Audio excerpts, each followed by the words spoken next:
I call to order the meeting of the Finance Committee for January 25th, 2023. Please rise for the Pledge of Allegiance. Pledge allegiance to the flag of the United States of America and to the republic for which it stands, one nation, under God, indivisible, with liberty and justice for all.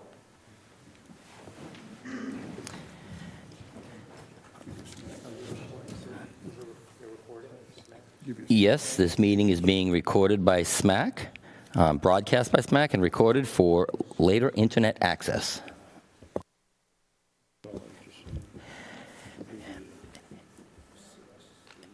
And our first thing on the agenda tonight is a Health Trust Fund presentation. And I'd like to welcome the Town Manager, Mr. Coulter. Good evening, Mr. Chairman, members of the Finance Committee. I look forward to meeting you all. I was a former Vice Chair of the Finance Committee, so I know and appreciate it. Thank you.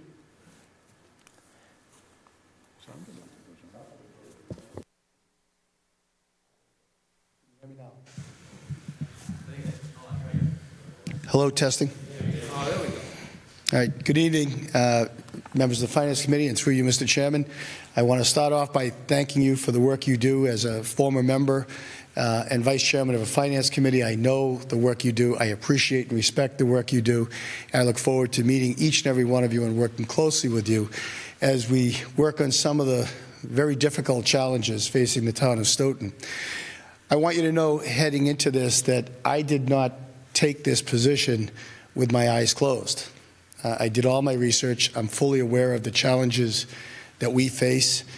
Some of them that have risen in the past 6 weeks have caused shock and disbelief.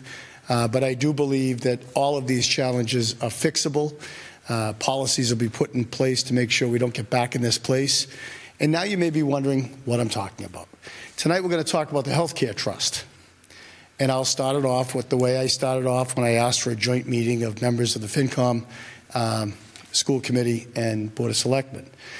We have a health care program that is a self-insured program, as you all know.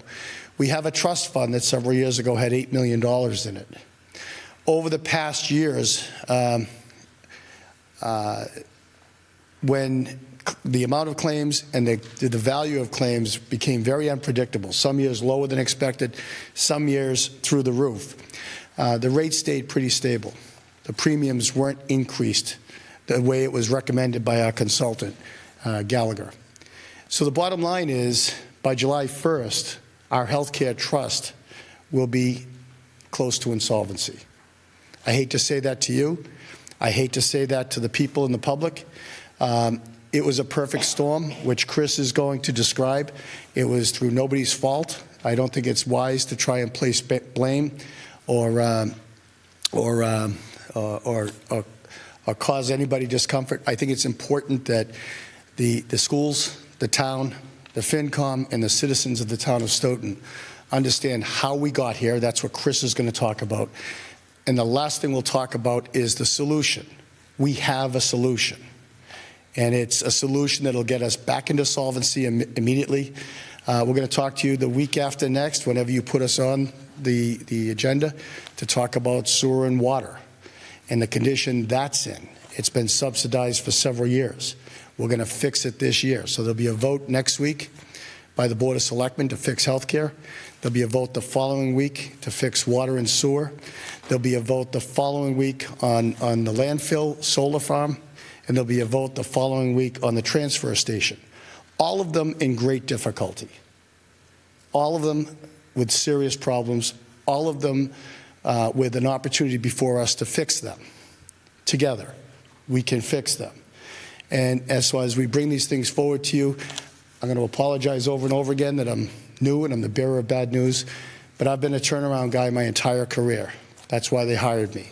They don't want to put the selectmen don't want to put these issues, don't want to put blinders on. They want to face them head on. I can assure you that together, by the end of the third year, we'll have a very strong town fiscal situation, and that we'll all be rowing in the same direction.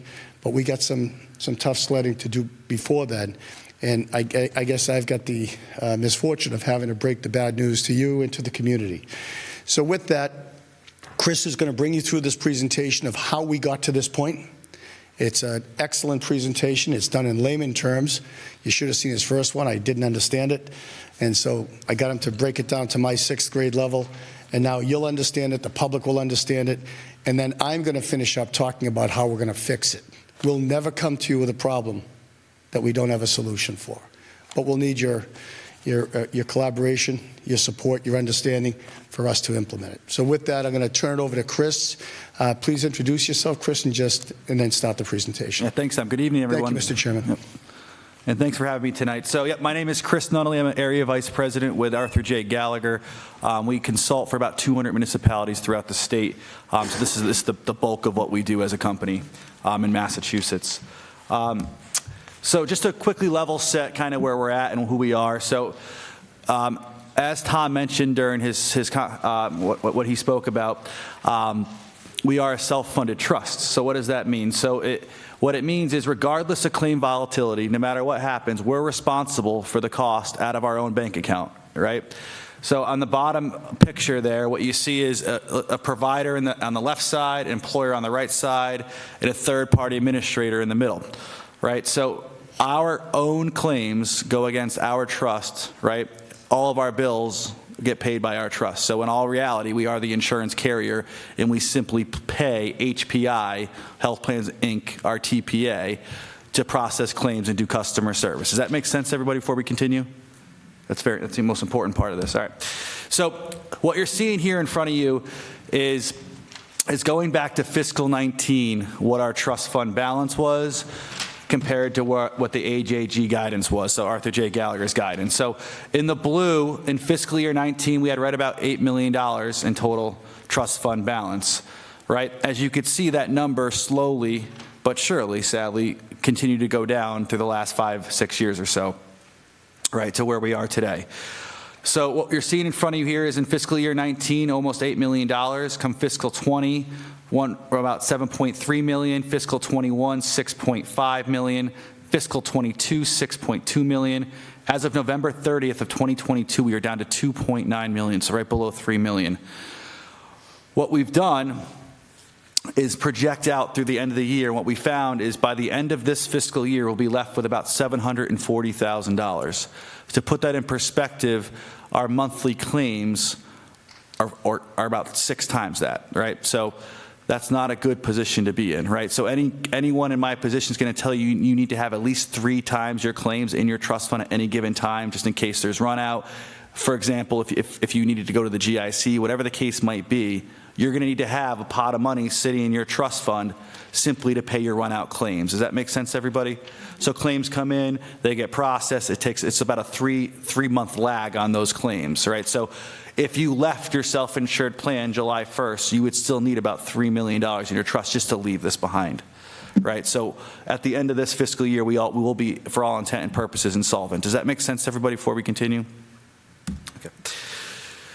So this slide really speaks to kind of where the challenge originated, right? So back in fiscal year 20, we had Harvard Pilgrim, Blue Cross, and Tufts, right? It was the same plan design with 3 different rates, right? That's a challenge in and of itself. So we moved to one carrier, which again was the exact same plan design. Listed here is the Tufts rate, the Blue Cross rate, the Harvard Pilgrim rate, and then the recommended rate when we went down to one carrier, which was HPI. Right, as you can see, the Tufts rate is far below the other carrier rates, right? Everyone can see those without me actually calling out the numbers. The recommended rate was somewhere in the middle there, right? Because I think the constraints of the town and what was going on during that time period, the decision was made to go down to the Tufts rate, right? Which you could see is substantially below what the Gallagher suggested rate was. Everyone see that? Right, so that's where the problem began. So it's not really a claims issue at this point. It was a funding issue, right? We just underfunded our expenses. Does that make sense, everybody? A few things saved us during that time period, right? We had COVID that suppressed claims, right? And then we also had stop-loss reimbursements over and above what we paid in premium. So a fixed cost, which is a relatively large fixed cost in stop-loss insurance, and what that is that protects you if any one member hits $150,000 of claims, a stop-loss policy pays those claims going forward. So it no longer comes out of your trust, it's bared by an insurance company. Does that make sense to everybody? So normally, that's an expense. Stoughton had an ROI of 10.2% during that time period. So in other terms, we paid $2.67 million in premium and got back $2.9 million. So we actually made money from our stop-loss policy. That's not a usual event. And then COVID, of course, suppressed the claims during that time period. So it kind of hid the problem, but it was brewing the whole time, right? Because stop-loss carriers will eventually catch up to this and charge you the appropriate amount, right? So you'll no longer have a windfall from that. COVID suppressed claims through fiscal year 2019 and 2020, really, and 21. I'm sorry, 2020 and 21, that's 2 time periods, were suppressed, right? Because of fiscal year of February of 2020, really all the way through November of 2020, our claims were suppressed because of COVID. There was no elective surgeries, people were staying away from the doctor's office, right? And that's 2 time periods, right? Because we're talking fiscal years. That makes sense, everybody? So that suppressed our claims for 2 fiscal years, which hid the problem. During that time period, Gallagher recommended rates.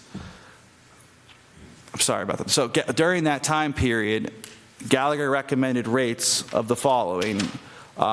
In fiscal year 21, we recommended a 6.7% increase. Fiscal 22 is a 22% increase. And now we sit here today at a 30% increase recommendation, right? And that's simply just to cover the claims expense that's coming out of our trust fund. So that's the history of kind of how we got here. Does that make sense to everybody?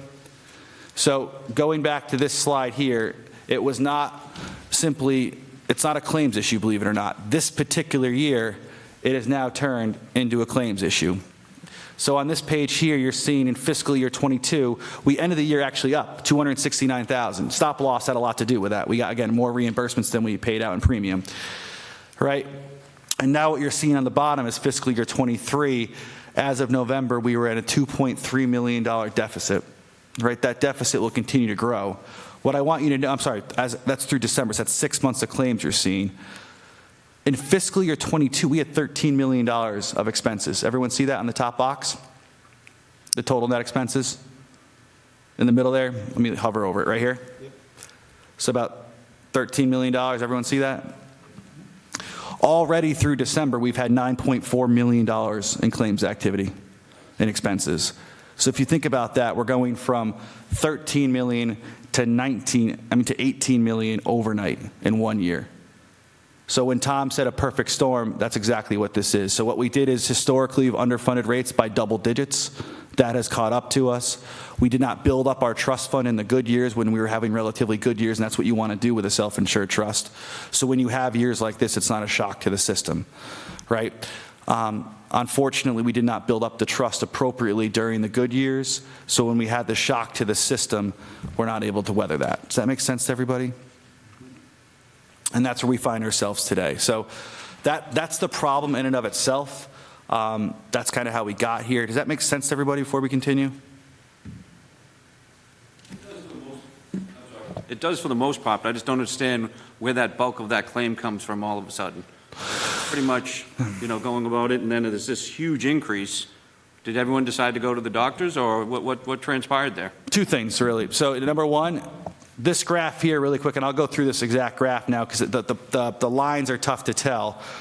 But 2 things really caught up to you. Number one, your stop loss increased significantly. Your stop loss premium, what you pay for your stop loss insurance, increased about $500,000. Again, that in and of itself is not a huge deal, as you could tell. What you could see in this graph here is the following. You have your claim count, that's the bars, right, going up and down, right? The gold bar there, or the yellow bar, is your average claim cost, right? The benchmark doesn't really matter to us in this circumstance.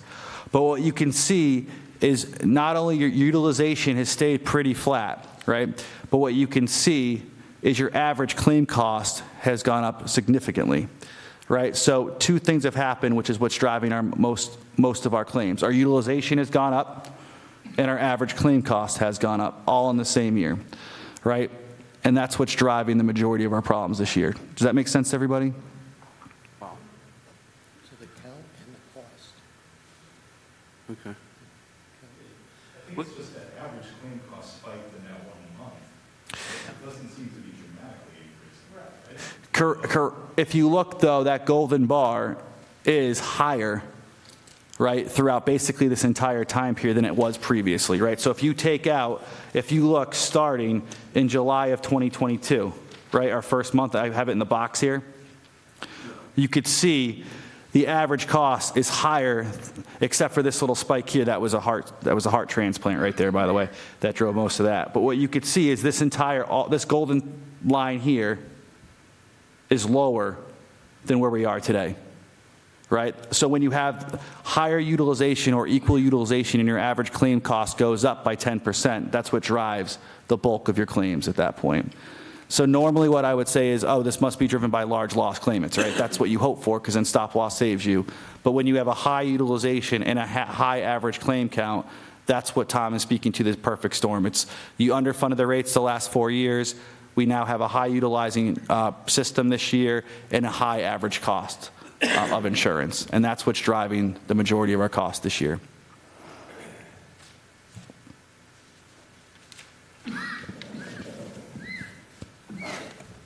Vaughn, hello? Through you, can you hear me? Perfectly. All right. It's the information on the chart, while it's valuable because it's rich, it's got a lot of detail in it, it's hard to digest in terms of the order of magnitude of what happened. Is there a way in which you could explain it in terms of the percentage of claim count and claim cost to say, 2 years ago, our claim count was X, and today it's Y, and then the same on the cost side? That way we could kind of say, oh, well, that's what happened over time. This is just a very busy chart and hard to digest. Yeah, no, and I hear you there. We have a lot of data on one chart here, and of course, as a follow-up, of course, I can get that data for you because it's all within. If this was a live chart, I could literally hover my mouse over it and it would show you exactly what those figures are. So as a follow-up, we can definitely get that for the committee. But what we're trying to show you here is over a 4-year period, almost a 5-year period, in all reality, your claims stayed pretty suppressed through that time period.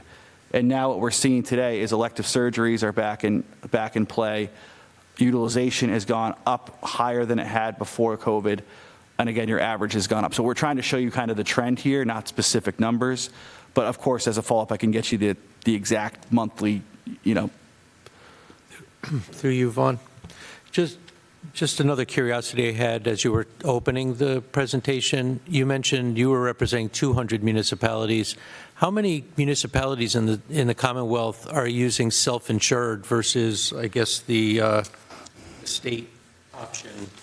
That's a great question. So the vast majority of our clients are self-insured, the vast majority.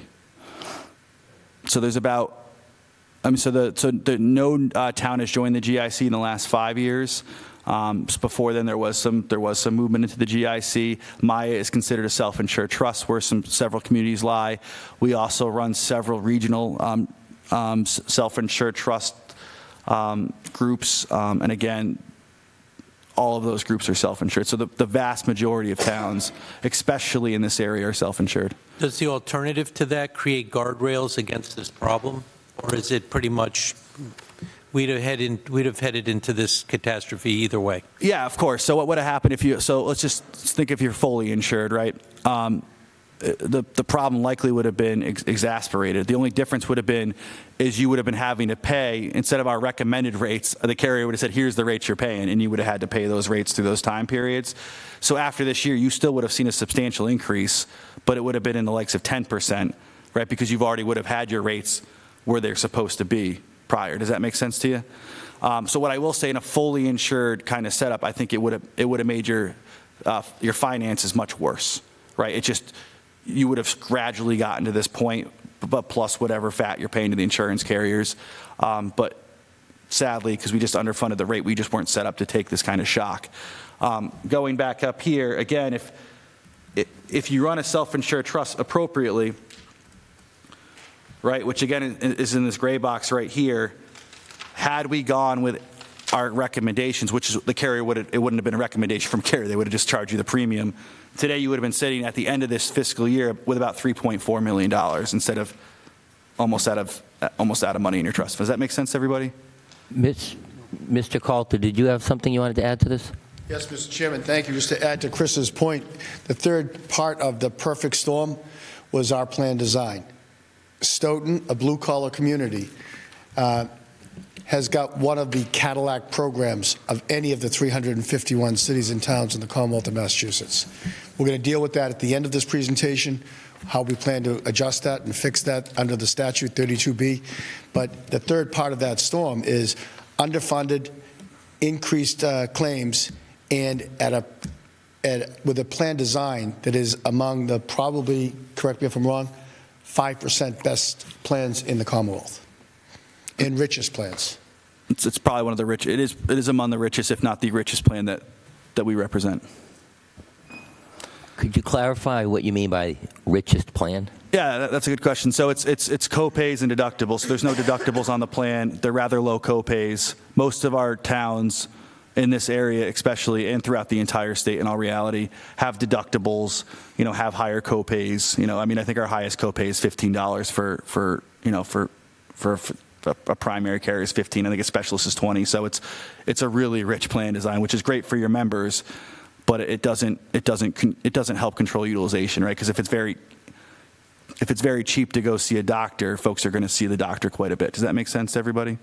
So I'm sure anyone from a private plan has rather large deductibles, I'm assuming.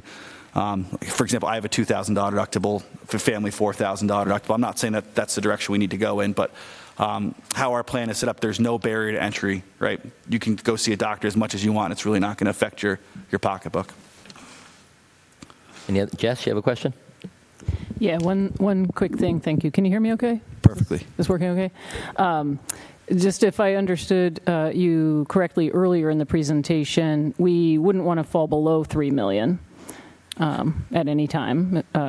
And my question is that even if we had followed the guidance that you provided, we still would have dropped from $9 million down to just $3.4 million over this time. And so I guess I'm wondering, like where and when or how or why would the guidance not have shifted on your part? Is that just something that you couldn't have predicted either because of this? Or would you be also recommending to us, assuming we had followed your guidance up to this point, to do something rather drastic now?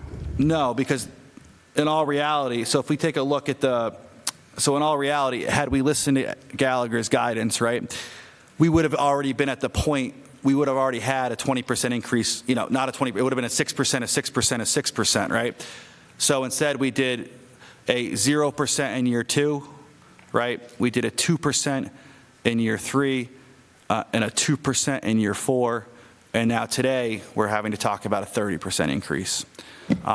Where if we followed Gallagher's guidance, it would have been likely a 6% increase this year, right? Because we would have gradually got to this point instead of, hit a wall and had to go straight up the wall.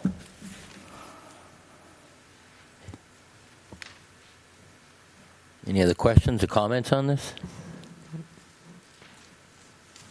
Would you like to identify yourself for the record? Come up to the mic. Armando Barbosa. I have a question for you. Just identify yourself and come on up. Armando Barbosa, and I have a... It's on? Armando Barbosa. Perfectly. Yeah. Yes, I have a question for you. You have 200 clients. Out of the 200 clients, is Stoughton the only community with this problem? After all, we all experienced COVID, and so I would think you would have many of your clients with the same issue. Or is Stoughton it? No, it's not even just my 200 clients. So every group in this state has seen an increase in claims. That's 100% accurate. Where Stoughton kind of differs is we didn't follow guidance. We didn't have enough money in our trust fund to sustain the shock that we saw. And I would say Stoughton had the biggest shock of all of my clients in the claims perspective arena. So yes, all claims are up in the entire state, and I think everyone's going to see that on their private renewals, also in their. So Maya came out with their bands. Their low range is 1%. Their high range is 10%. That's the highest band that Maya's been at since I could remember. The GIC Their mid-range, I think their lowest increase is 5%, their highest increase is 9% this year. So you are seeing around all municipalities in the state, and all private plans too, it's not just municipalities dealing with this problem, an increase in claims. It just hit Stoughton especially hard. Our claims activity is a lot higher than where we were previously, which you'll never see this kind of jump again. In my career, you don't see these jumps in one given year. But that's why you build a trust fund, so you could sustain these hits, because they do happen. It's just very exceedingly rare for claims to go from a $13 million number to an $18 million number. And Stoughton is not the only town that did not follow Gallagher's guidance, right? That's a loaded question. I'd say to this level, to this level, no. I mean, yes, of course, towns, we come in with our projections. Towns have financial and budgetary constraints, and that does get involved in the equation, but not to this level, no. Mm-hmm. And do we have any detail as to what caused the claims to go up? Is it related to employee ages or? Yeah, that's a good question. So again, it's utilization driven. So more people are getting services, and the average cost is higher now. You're saying more employees, but the premiums didn't come up, and so more claims from more employees? Correct. The shock of the system is purely because we're at a point where we never increase rates. So if you look at this sheet, I don't know if this is out to everybody, but if you, at fiscal year, so again, when we first moved forward, and back in fiscal year 19, we recommended a midpoint rate between the Tufts, Blue Cross, and Harvard rate. We went to the Tufts rate. That was the basement rate. So that already we started well below Gallagher projections by about $1 million. That's substantial, right? We then, Gallagher came the next year with a 6% increase, and we did a 2% increase. So there was that delta kept growing and growing and growing and growing as time went on, and it was never closed, right? So we're talking today that we have to close that gap now. So if you can pick 3 things that distinguishes Stoughton from other towns that caused this problem, what are those 3 things? Underfunding of rates, fixed costs going up, so you're no longer getting an ROI on stop loss, and then utilization increase. And 3 possible solutions, worst to best? Yeah, I think that's where we're going next. That's a great. I like where you're going with this. I think that's going to be a town-wide decision, but I think that, there's going to be some plan design. We're going to recommend some plan design changes. We're going to need an increase in funding significantly to hit that number. I think that's the path forward. Do we have any finance committee applications so we can recruit? We should do some recruiting. And you don't see in the future the claims actually going down? This could be, I'm wondering if this is just the one spike that's occurred in the last couple of years after COVID, but then the claims will start to fall? Yeah, no, I think in all reality, the claims will fall a little bit next year. I mean, this is a really bad fiscal year. We don't see this very often, if ever. So, yeah, I would assume and hope that the claims will go down. But we're so underfunded as we sit today that we have to build our trust fund back up in case it doesn't go down. Okay, thank you. Thank you. And really quick, provider contracts are also negotiated on a 3-year basis, right? So that we haven't seen the inflationary increase to those provider contracts yet. We're going to see those in the next 2-3 years. Does that make sense to everybody? So it's time to really button down and make sure we have a good, solvent health plan to weather whatever storms might come as well. And I guess last question, how can we do this and not just overshoot? So we end up with more money than we actually need. Are you able to project that? Yeah, I mean, I think, so a couple things there, yeah. So at the end of the rate recommendation at 30%, right? If we, at the end of the year, have money in our trust fund, then we could have a good conversation about where our rate can go, right? Rates can change every year. They do change every year. They're supposed to change every year. So if at the end of the year our trust fund is built up and we're overfunding our claims, and then we're having a really good conversation right about this time period next year. If they trend the same, then we're not having a terrible conversation because we've gone through the pain finally. At some point we had to go through the pain. It's just the claims exacerbated that issue this year. Okay, thank you. These are all good questions. Thank you. Mr. Coulter, you had something to add to this? Yes, Mr. Chairman. If the gentleman had asked for the 4 top reasons of the perfect storm, the 4th one would be, as a Cadillac program, we're a magnet. The town of Stoughton is a magnet for people to come here because of our healthcare program. When you're in, and I'm guesstimating, I'll ask Chris to quantify it, when you're among the top 5% Cadillac programs out of 351 cities and towns, people want to come here and work, particularly if there are challenges in their families and in their profiles. There are a lot of people that have husband and wife working in the public sector, one in Andover, one in Stoughton. They're insured in Stoughton because of the quality of our program. We're a 70-30 split, and the plan design is so favorable, you want to do it in Stoughton. So that's the fourth element, is we are a magnet for people that want quality health care at what has been a below-market price. Thank you. And you're also, you're pulling all the spouses too, even from the private sector. All the private sector spouses are on this plan too, for sure. And we've got a solution for that. Bob, do you have some questions? Yeah, just to follow up, how many years have you been consulting with the town, your firm? Our firm's been consulting with the town for at least 10 years. 10 years? Okay. At least, no, and longer than that, probably more like 20 is my guess. Okay. So in 19, we originally had 3 carriers. Correct. And then we finally realized there was a cost savings by merging that into one. And we were told at that time that there was quite a big cost savings, well over $1 million. And in that plan, there was a lot of different benefits as far as that's concerned. So I'm just wondering how we went from 19, we went from 3 carriers to one carrier. And was that savings put back in the trust fund as far as that's concerned? Yeah, so what happened? No, what happened was we underfunded the rate. So if you take a look again, the Tufts rate's on top, right? Yep. The recommended rate's on the bottom. So I'm just going to talk about the family rate because I think it paints the picture.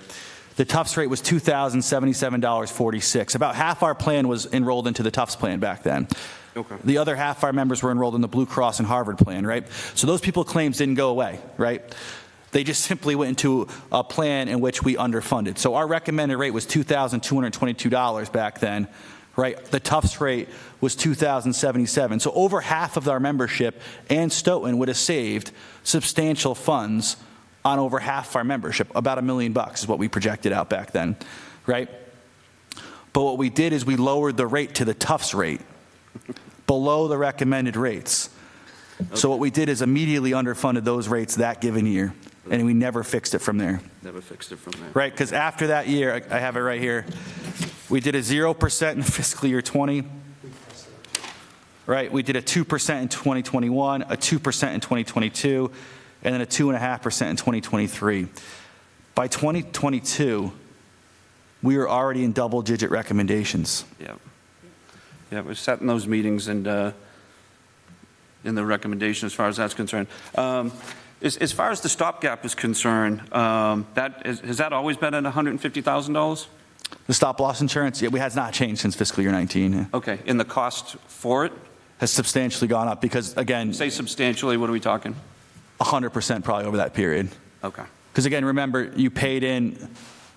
What's that figure? You literally paid in X amount and you received 10% of that premium back. Okay. Right. So you made money on stop-loss through 2 fiscal years, which...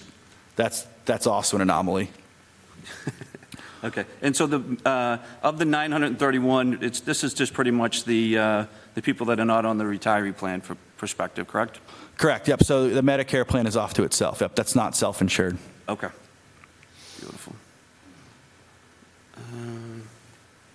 Okay. Thank you. Appreciate it. Thank you.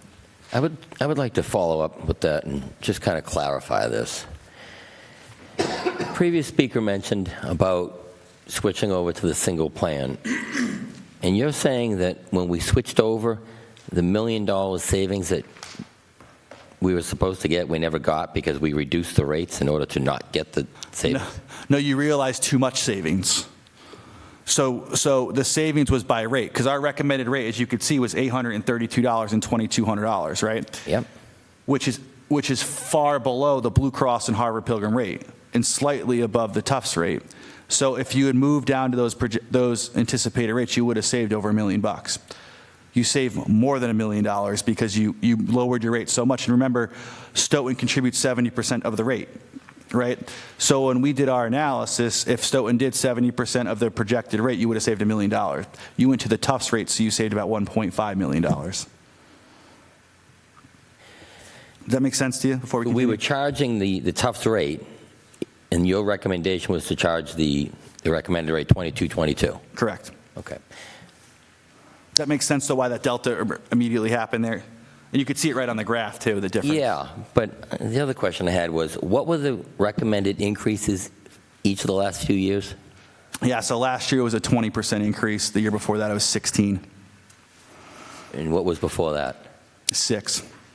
Okay, so for the last 3 years, you recommended 6, 16, and 22. Mm-hmm. And what Correct. did the town actually do those last 3 years? 0, 2, 2, and 2.5. Okay, so for 4 years, 0, 2, 2, 2.5, right? Yeah. Okay. And I just had one other follow-up question. In that plan, I think one of the plan design was where you didn't have to go to the doctor's office. You could pretty much do FaceTime or whatever as far as that's concerned. There was supposed to be a big savings as far as that's concerned because the employee didn't have to leave to go to the doctor. Is that still in place?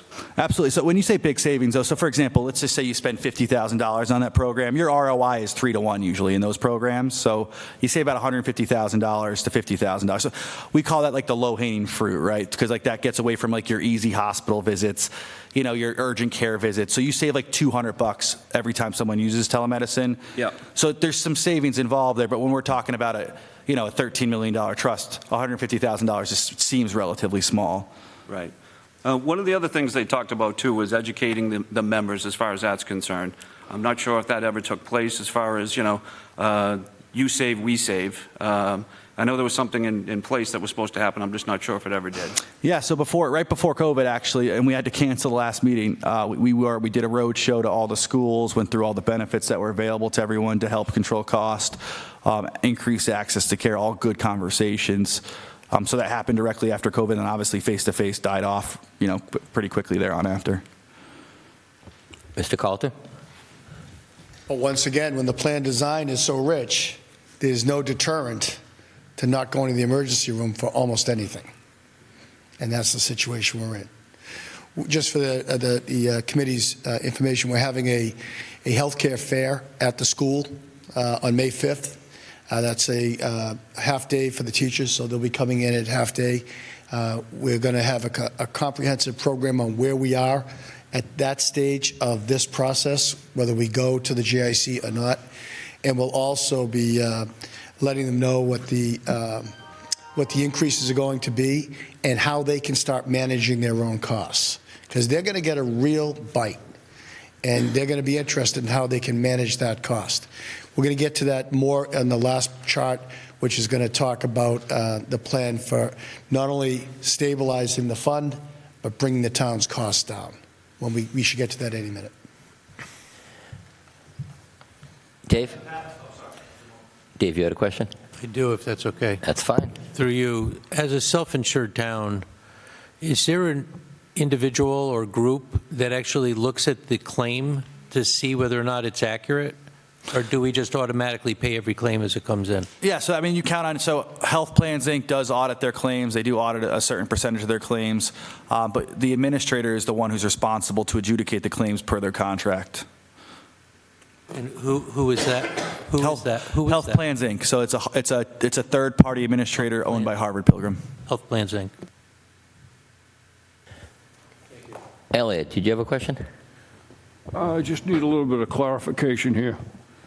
These various tiers that you're talking about here, are those ones that the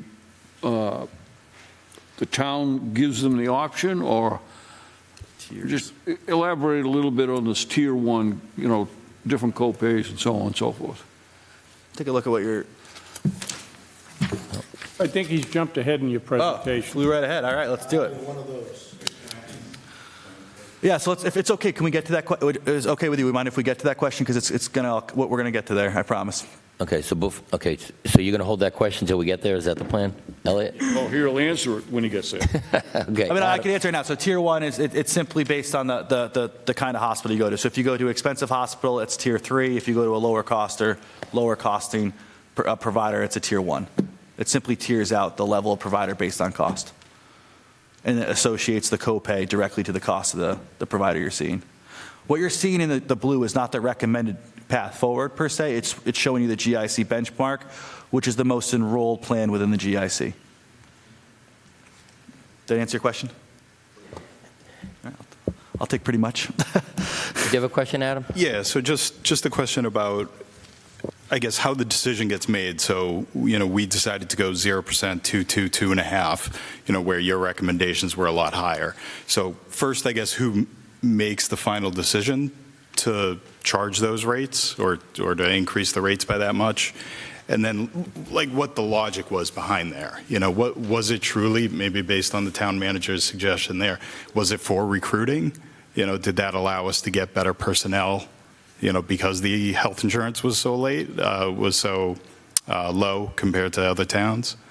So the only comment to that is it's our job as Gallagher to relay the facts and the data in the most digestible manner and make our recommendations. What towns and municipalities and cities do with that information is solely at the discretion of the town. Yeah, so I guess, when the town went back and made that decision, I don't know who makes that final decision, but, was there reasoning behind it? Was there logic behind it that said, yep, we're going to recruit better employees, so we're going to keep things low, and we'll deal with the funding later on? I think Mr. Rowe might have an answer to this because I saw his hand up.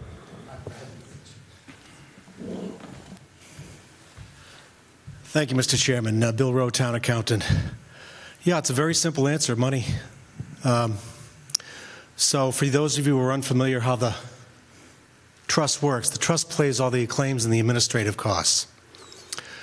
So let's say we anticipate that we're going to deduct $3 million in contributions from the employees in the payroll deduction. So the town has to match that 70%. So what's that? So $7 million. Okay, so let's say we decide to raise the rates 10%. So now what do we have to deduct? We have to deduct $3.3 million. What does that mean for the town's appropriation? Divide that 3.3 million by 0.3, what do you get? You get $11 million. So now instead of $7 million, we have to appropriate $7,700,000. And it was a question of money. We didn't have it. And that was the simple decision. The Budget Committee recommends, the manager decides, but the decision was made to keep that rate low because we didn't have the money to appropriate. That simple. I think the other challenge was it was working too, right? There was no pain associated with that decision because the COVID suppressed the claims. We were getting on ROI from stop loss, so there was no pain associated with those decisions. And now we're feeling that pain now. Okay, so do you want to continue the presentation on the next page then, and then we'll take any questions? Because I know that LH already got questions further down. Yeah, I think through the rest of the presentation. Sure. Then we can take all the questions through the whole packet, so that way we're not jumping ahead. No, I think this is actually working beautifully. Yeah, so I guess at this point, what are our options now, right? So obviously we need to address the plan design, right? We need to try and rein in some of our costs on that side, and of course we need to increase the funding so we could cover our bills, right? So in 2012, the state legislature put together what was called Chapter 32B, Sections 21 to 23. What that allowed a community to do was to do one of two things. Number one, either bring your group into the GIC, right, and then you have to pay mitigation, a percentage of your savings, right, or change your plan design up into the GIC benchmark, which is what you see in the blue there, right? So you could say in your same, I'm just trying to show you while I'm speaking to it, right? So I think the town's position is that we're going to look to negotiate individually with the IACs and the unions in good faith to change our plan design. If that fails, I think the next move by the town is to do 21 to 23, right? And then move to the GIC benchmark or somewhere in between, or move into the GIC, right? And that's kind of the options that we're left with at that point. So the hope is, I think, to work with labor, come to a conclusion that obviously we're having some challenges. I think that's the hope. If that fails, I think we have other tools in our toolbox to take care of that. Okay, so does that complete the presentation then, since you jumped into the last page? I think so. Okay. Mr. Coulter? So, Mr. Chairman, members of the board, I was a co-sponsor of this insurance reform bill as a member of the legislature, and it was in direct response to municipal crises across the Commonwealth about an inability to manage healthcare increases inside of the existing collective bargaining process. So the primary purpose of this bill is to be able to address crises like this, and most communities have, outside of collective bargaining. Now, we've informed, for the last 6 weeks since I've been here, the Insurance Advisory Committee of this crisis. They're very much aware of it. They're very much on board. I shouldn't speak for them. They appear to be on board with finding a solution. We're meeting with them again tomorrow to give them an update on where we are. So where we are, we've got some new numbers that the year-end anticipated balance will be closer to $250,000. The run rate of claims in the month of November, December are unprecedented. Deanna looks at them every week. 2 weeks ago, it was $550,000 for 1 week. So it is something we have to deal with immediately, and the employees recognize that. So what we're going to do a week from Tuesday is the Board of Selectmen is going to adopt 32B, Section 21 through 23, which Chris can get into the specifics if you'd like to see it. But what it essentially does is start the clock of a 5 to 6 month process where Chris will be working with Town Council to meet with IAC, and there's specific statutory dates we have to meet. But at the end of the 5 month period, we will be in a position to negotiate plan design on all the bells and whistles on the insurance program, or at our option, join the GIC, which I was on the GIC for 12 years. It's high quality insurance with stabilized, high, but stabilized prices, where we don't make the decisions every year what the rates will be. The Commonwealth makes the decisions every year what the rates would be. In other words, would be out of the insurance business. Nobody wants that. They like the program. And they now are beginning to understand that the program as it exists today is not sustainable. So by the end of May, when we have the insurance fair, May 5th, I'm sorry, the beginning of May, we will be very close to announcing what the decision is with respect to plan design. And then there's a statutory requirement for bringing those to the labor boards to either pass it or not. And if they don't pass it, then we can unilaterally go to the GIC. So we're going to propose plan design changes that they will have a vote on. Dave, do you have a question? I do. It's okay. That's fine, yeah. Yeah, through you. If we do go to the GIC because your hand is forced to do it, what is the first year hit that we're going to see in our budget to cover that difference? Yeah, and that's something that we'll put together for the town at that point. So obviously the rates are going up in the GIC at minimum 5%, depending on what plans. But a lot of things get taken into consideration when you move into the GIC, right? Your enrollment obviously is going to fluctuate into PPOs and HMOs. There's vast variances in those rates. So I guess and a simple answer is I can't answer that tonight, right? Because we have to wait until we're at that point, what the rates are going to be. We'll know those for sure at that point. We'll be able to look at where folks might migrate into, and we'll be able to give you an estimation of what that's going to cost the Chris, town. if I'm not mistaken, I think the question may be, what's our financial liability for current existing claims at the time we go into the GIC? Yeah, so at that point, it's about 3 months of your claim. So what will happen is our actuaries and our underwriters will give you a firm estimate of what they believe you'll need for your run-out claim. So it's called IBNR report, incurred but not reported report. We run those on a monthly basis, so we'll know what that figure is at the time. But to put it in like the highest level terms, you need about 3 months of run-out.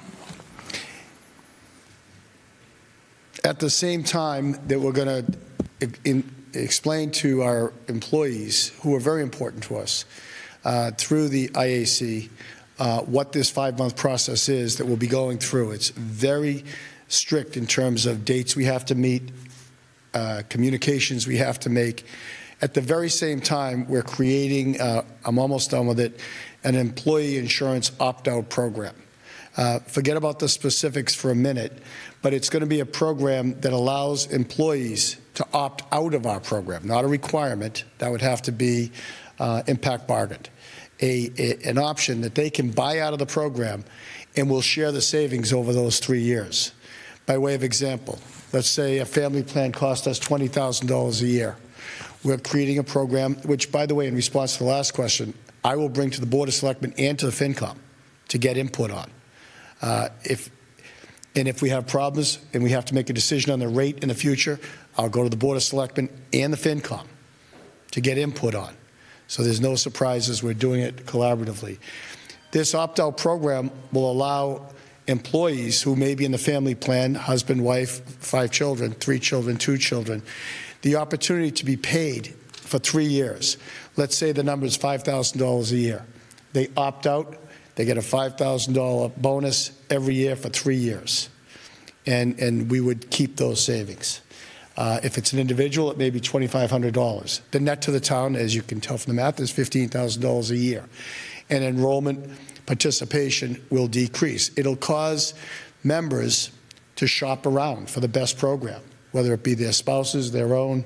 In a single plan, there's less opportunities, obviously. So it'll be the plan design we negotiate. It'll be the possibility of joining the GIC if we can't reach a consensus on that. And then there'll be an opt-out program that we're going to implement next month. And again, I'll bring it to the FinCom, present the program to you, and ask for your input and blessing as we present it to employees. We're already working with the AIC on the details of that program. John, do you have a question? Mr. Coulter, if you Yes, would. sir. Now, when you say this opt-out program and they would get paid for 3 years, does that preclude them from coming back into it? It's all going to be in the details, John, of the program. We're working on the final pieces Well, I of it mean, now. would that be a consideration in the program? Whereas I know Absolutely. in some of the private sectors, they offered, if you didn't take insurance this year, they gave you $1,000 or $2,000, whatever it might have been. And then even then, they stopped that. And as I mentioned at that meeting, a couple of weeks ago, are they considering doing anything with a, well, I mentioned there at the private sector, they had gone to a point where if you wanted to take the insurance through the town, and if you had a spouse that had insurance available, if you chose to put the spouse on yours here, you paid a monthly penalty for that. You had to pay a certain fee a month to bring them in if they had insurance available to them. Is that something that's being considered, or?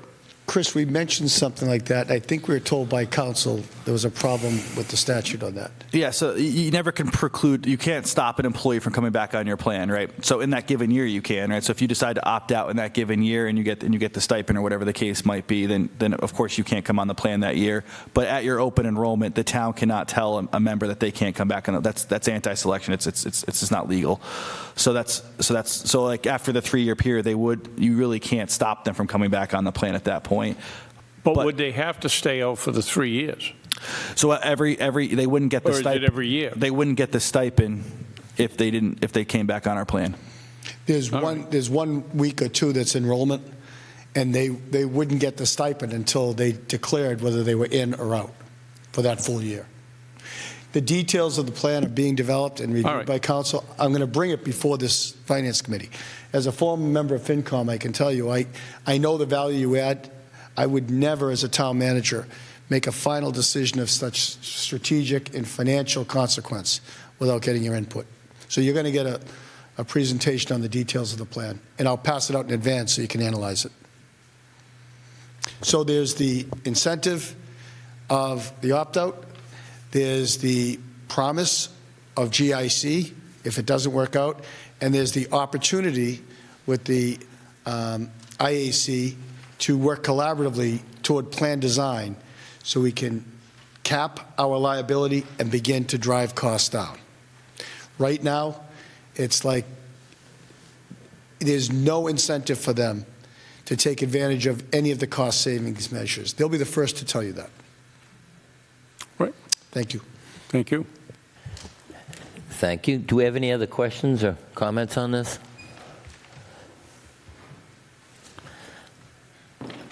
I had a couple here. I'm looking at page 466 from the 22 annual town meeting. Maybe Mr. Rowe could clarify some of this. the multi-year analysis of healthcare trust fund. It's an insert from the warrant book.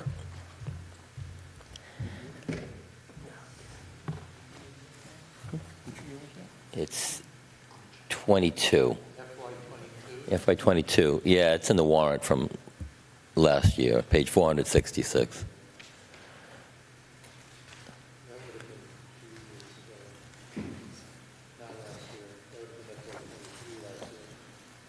Yeah, I think it was the town meeting last year, so yeah, FY23 then. Yeah. It was in last year's book, let's put it that way.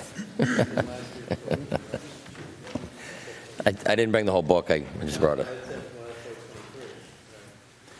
Do you have page 466 there, Mr. Earl?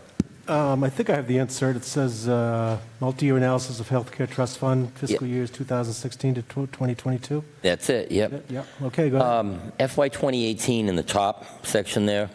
Mhm. The employee contributions is $3,820,132. Right. Underneath there, you have the town insurance, $8,272,155. Mm-hmm. And the next line over, to the left, 2019 employee contribution, $3,868,309. Town insurance contribution, $8,706,063. Mm-hmm.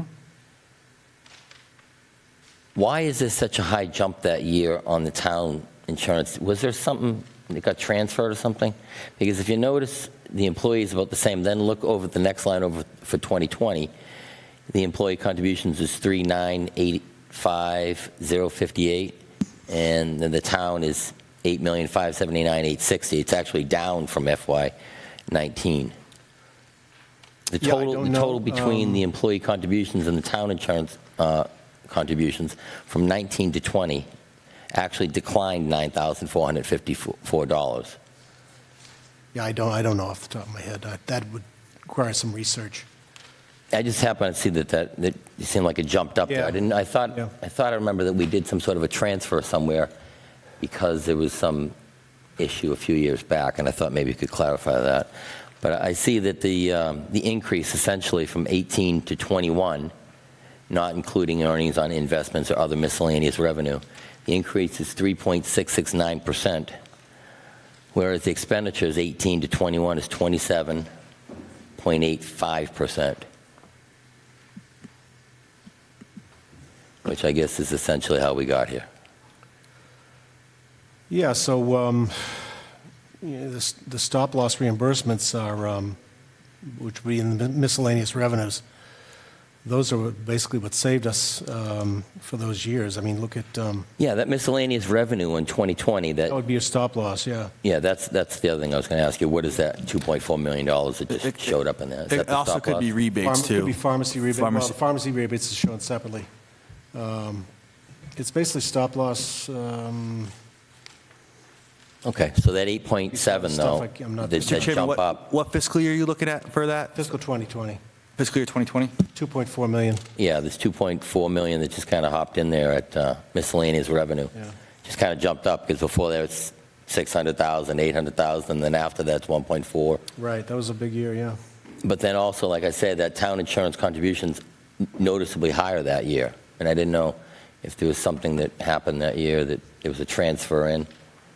Well, I think 2020 was the year we went to the one plan. I'm not sure. Well, don't see in know the if that has any- 2019, see the employee contributions, 3,868,309? Yeah, I see it, yeah. And underneath is the town, You 8,706,063? know, it could be a timing thing, too, depending on when Norfolk County comes in. Okay. Their contributions. That caught my eye. Thank Don't you. know what it is, but... Any other questions or comments on this? Adam, you have anything else? Could it have been when the schools came in session, so maybe you fund the schools piece when the schools are in session? I'm just guessing. Well, that's the only year that the town actually did 8.7. Every other year is Okay. lower than that. That's Oh, sorry. kind of what caught my eye on it. Yeah, I don't know. Jess, do you have any other questions, comments? No. Dave? Bob, anything else? No, great presentation. John? Just, Mr. Calder, when do you think you're going to have this plan worked? I know you gave out a timeline at that meeting. Yes. John, the timeline on what part of this? The selectmen are going to vote it a week from Tuesday Okay, to adopt 32B. We're meeting with the AIC tomorrow to inform them that we're going to start this process. And then we have to meet with them as the first statutory step to explain to them exactly what that means 2 weeks later. So we're starting down the road, but we're going to bring back to the FinCom a report on where we are in this process at every one of your meetings before now, if you'll allow us, between now and town meeting. And the fare for the health insurance, which is our hope that it'll help members understand how they can manage their own expenses, will be on May 5th at the school. We'll keep you briefed at every one of your meetings. If you'll give us a shorter period of time, we'll give you an update. Reminds me of one other question. Who is on the Insurance Advisory Committee? A member from each of the 8 unions, 8 or 9. Correct. I forget, but it's 8 or 9. The leader of each of one of the town unions, So it's made up of all, of their president. okay, that's who's on the advisory committee? Yes, Of sir. Union Teachers, members? fire, police, DPW. so They're on all and so union forth. members and the leader of each respective union that make up the town So body of there are unions. 8 people on the IAC? Plus HR, 2 members of HR, myself, and town council. And that was established in 2012? No, the IAC was established long ago, well before 2012. So 2012 was the legislature of 21 to 23. Well, you could either do either or? Either or. So right now, Stoughton's still using Section 3 of Chapter 32B, which is the Insurance Advisory Committee. Right. Thank you. Okay. I can Mark, you have tell any questions? I can tell you that it was there at least as far back as 2009, because I met with them back then. Yeah, I don't, Mark, you have any questions, comments? No? Elliot, any questions? Chet, you have any questions, comments on this? So, Mr. Chairman, we'll look to get on your agenda if possible on these 4 major challenges we've uncovered to come before you just to brief the committee on where we are and get input on direction you'd like us to take. I thank you for your time. Thank you. Thank you, Mr. Chairman. Thanks, Board. Nice to meet you all. Thank you.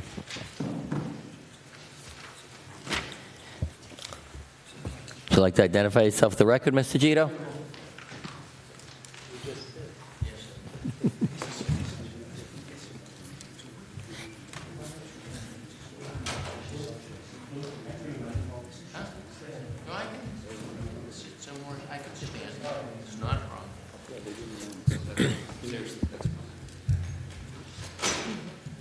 Lou Gito, Precinct 4, and a member of the Board of Selectmen.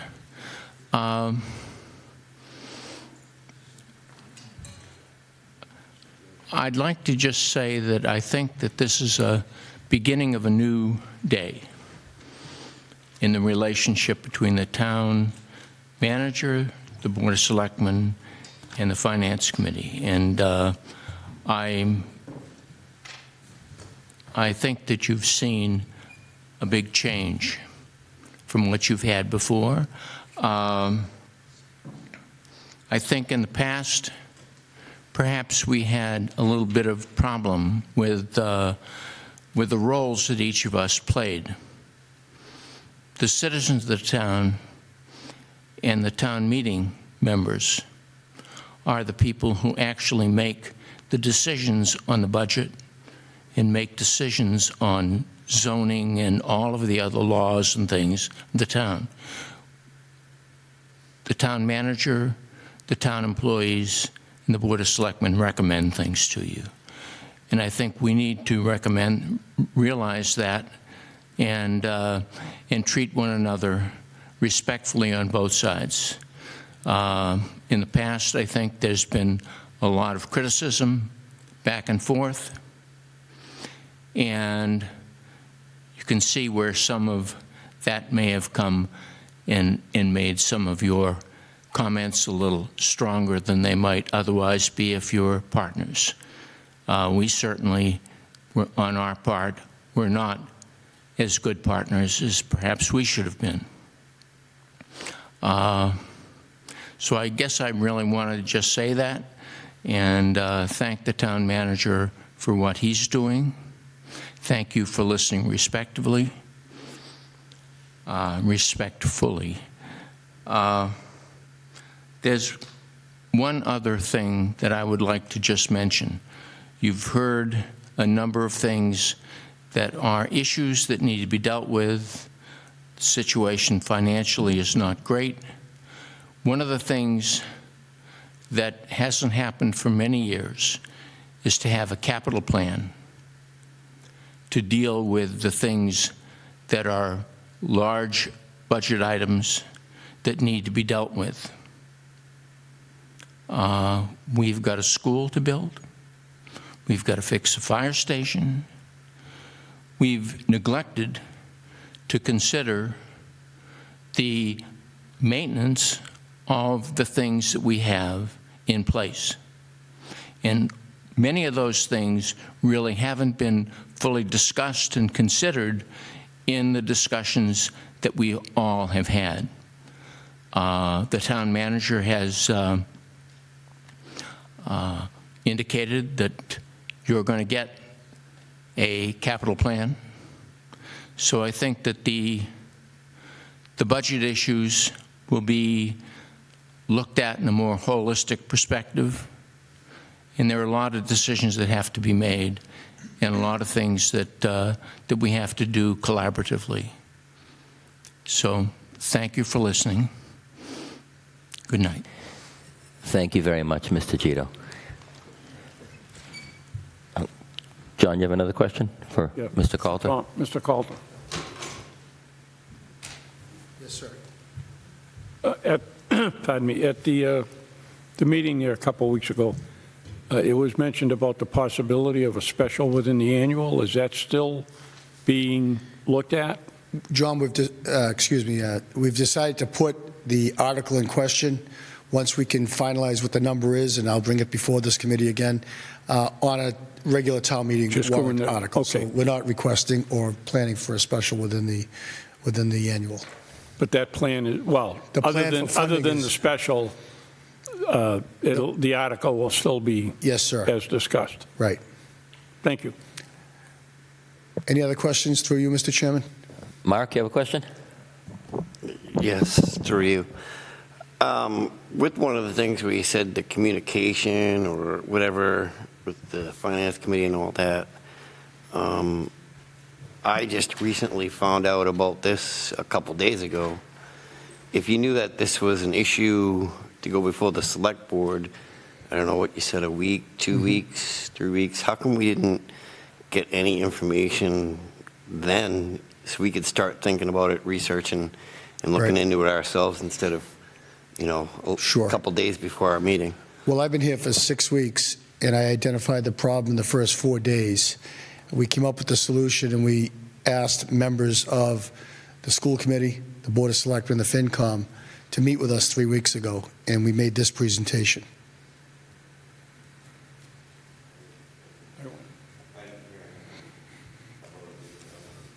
And we asked for an appointment to. No, I think to Mark's, I think, I didn't hear anything of a meeting for that.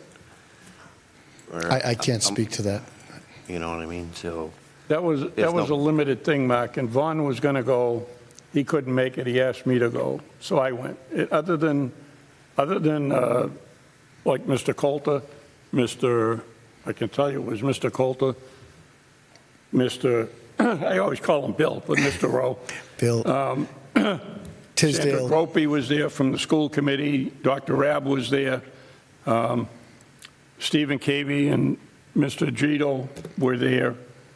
Deanna was there from HR and the other woman in that office. And Chris gave the presentation. It was just a small group to kind of inform them of what was going on. It was very informal. It was to just sound the alarm that there's an issue, and they asked me to come before your committee to give the members a full briefing. We're not going to solve this before the May town meeting. So this is really early on in the process. Okay. It wasn't that you got, it wasn't that the committee got left out. It was No intent. They had invited Vaughn as the chair, Right. And as he couldn't make it, he asked me if I could do it. Pretty much what happened, I'll put everything on it. Pretty much what happened, I had stopped in the town hall one day, kind of Vaughn saw me uninvited. panicking. Kind of uninvited. I was just probably, I think I was booking meetings or something. Yes. I come upstairs, I met Mr. Coulter. This is the first I met him. He said, hey, can I talk to you for a couple minutes? Said, hey, here's where we are.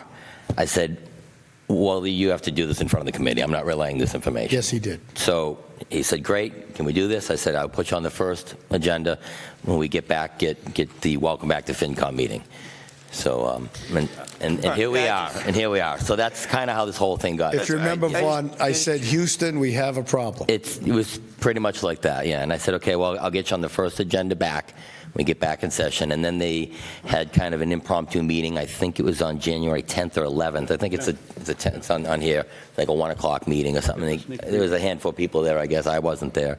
And either way, the presentation still needed to happen before this whole committee at a regularly scheduled meeting, because that's how we do things. I just wanted to make sure, because of like where a lot of, because a lot of people have been asking me, where things aren't in per se like the newspaper of what the agendas are for all the different committees in town. And even on the website, I went to look, and there's no agendas really on the calendar. So you may want to double check with that, because that's what I thought it was, is I thought there wasn't, I thought No, there was no quorum from any one committee. Right, no, but I'm just double check with your, on your website and wherever you're publishing for your different, even for this. About tonight? All different committees and meetings on the calendar. There's no agendas set so the public can see what the agendas are and stuff. So I just looked just now. It was on the website. Mr. Chairman, if I may, just out of respect for your time, I'll be very brief. I want to elaborate on what Mr. Gito said. The reason we're doing a 5-year plan, before I took this job, I watched almost every Finance Committee meeting going back months. I watched every Board of Selectmen meeting. I watched every meeting that was publicized and doing my due diligence. And it became very clear to me that very few people in the town know the unfunded capital projects that are needed just to maintain infrastructure. And I'm not talking about new buildings. I'm talking about roads. I'm talking about water lines. I'm talking about sewage treatment capabilities. I'm talking about roofs, very expensive roofs on buildings. So we're working on a 5-year plan at the direction of Mr. Gito that'll spell out for you on a rolling basis that I'll bring to the FinCom, a 5-year plan of non-school emergency needs. And they're emergencies because they haven't been attended to for many years. And we look at trucks, we look at equipment that we need, and we put that in a capital plan. We never talk about infrastructure. Last year was the first year we put in new roads for the town in a long, long, long time. In Chapter 90, money was used to build a stockpile of salt and sand and everything else. We've got some water lines that are 100 years old. And we know we don't have a real problem until the water doesn't flow and the toilets don't flush. I know it's sexy to build new buildings, but we've got a responsibility to our overall infrastructure. And we're going to bring that information to you and make a major presentation. We'll get it to you in advance so there's no surprises and you can formulate your questions. People are going to say that Coulter's full of nothing but bad news. It's not bad news, but we own these things. We can end up building all these beautiful brand new buildings. Our bond rating will change, and then we won't be able to afford or get the funding for the infrastructure needs that keep the trains running on time. Our roads are in a shambles. We haven't fixed a pothole properly in decades. Now, if you want to know what I mean by that, we take a citizen complaint, I get 5 a day, and we go out there with cold patch, and we dump it in the hole. People drive over it and pound it down. Have you all seen it in your neighborhoods? That cold patch has got a life expectancy of 6 months. 6 months. In your capital plan that you'll see next week, we're buying, or we hope to buy, what's called a hot box. You pull it along. So when you go out into a hole, it's just like a dentist. You clean out around everything. You take all the loose gravel out. You seal the edges just like you would with a filling, and you're putting hot tar in the hole in liquid form. it reaches its own level, and you got a life expectancy of 10 years for that. We've been respectfully cheaping out on so many things for so long. Our infrastructure is in serious, serious problems. So we've got operating budgets that are in deficit. We're going to bring that to you next meeting. The water and sewage, to fund it properly so it's self-sustaining as an enterprise fund. We've got deficits and subsidies for visiting nurses, deficits and subsidies for water and sewer, deficits in a lot of different places that we've been covering up. That's the wrong term. I'm so sorry. We've been surviving by using our reserves and our trust funds. I have to tell you, the gig is up. There's no more reserves. There's no more trust funds. We have to get real about managing the municipal government here in town. We have to get real very quickly. So sorry for preaching. I said I'd take very little time, but you'll be involved with everything I know. I'm going to present to you and ask for your advice and counsel. Thank you all. Thank you very much, Mr. Coulter. And as far as the infrastructure just brought up, Selectman Gito has sent me a list, roads, water, the infrastructure stuff. I'll send it out to the committee. It's pretty eye-opening, what's out there, what needs to be done. Something, food for thought. We're not going to talk about it tonight. So we're on number 5. But we'll move down there, yeah.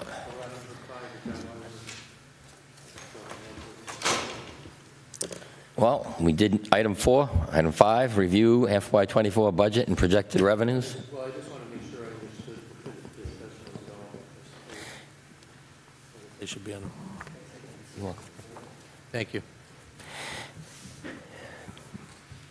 Mr. Rowe, do you want to cover the projected revenues? Sure.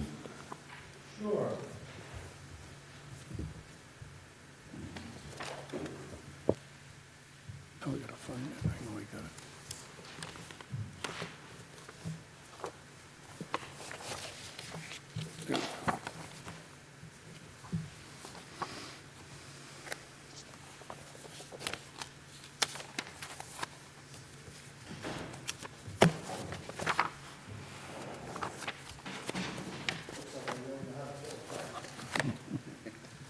Okay, so I'm looking at the January 18th, which hopefully you all have, January 18th, 2023.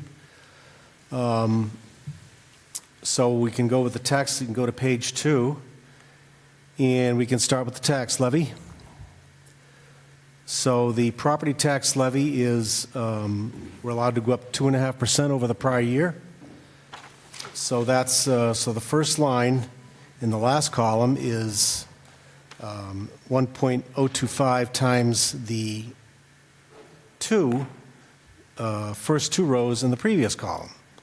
So the previous tax levy plus new growth, you can go up 2.5%.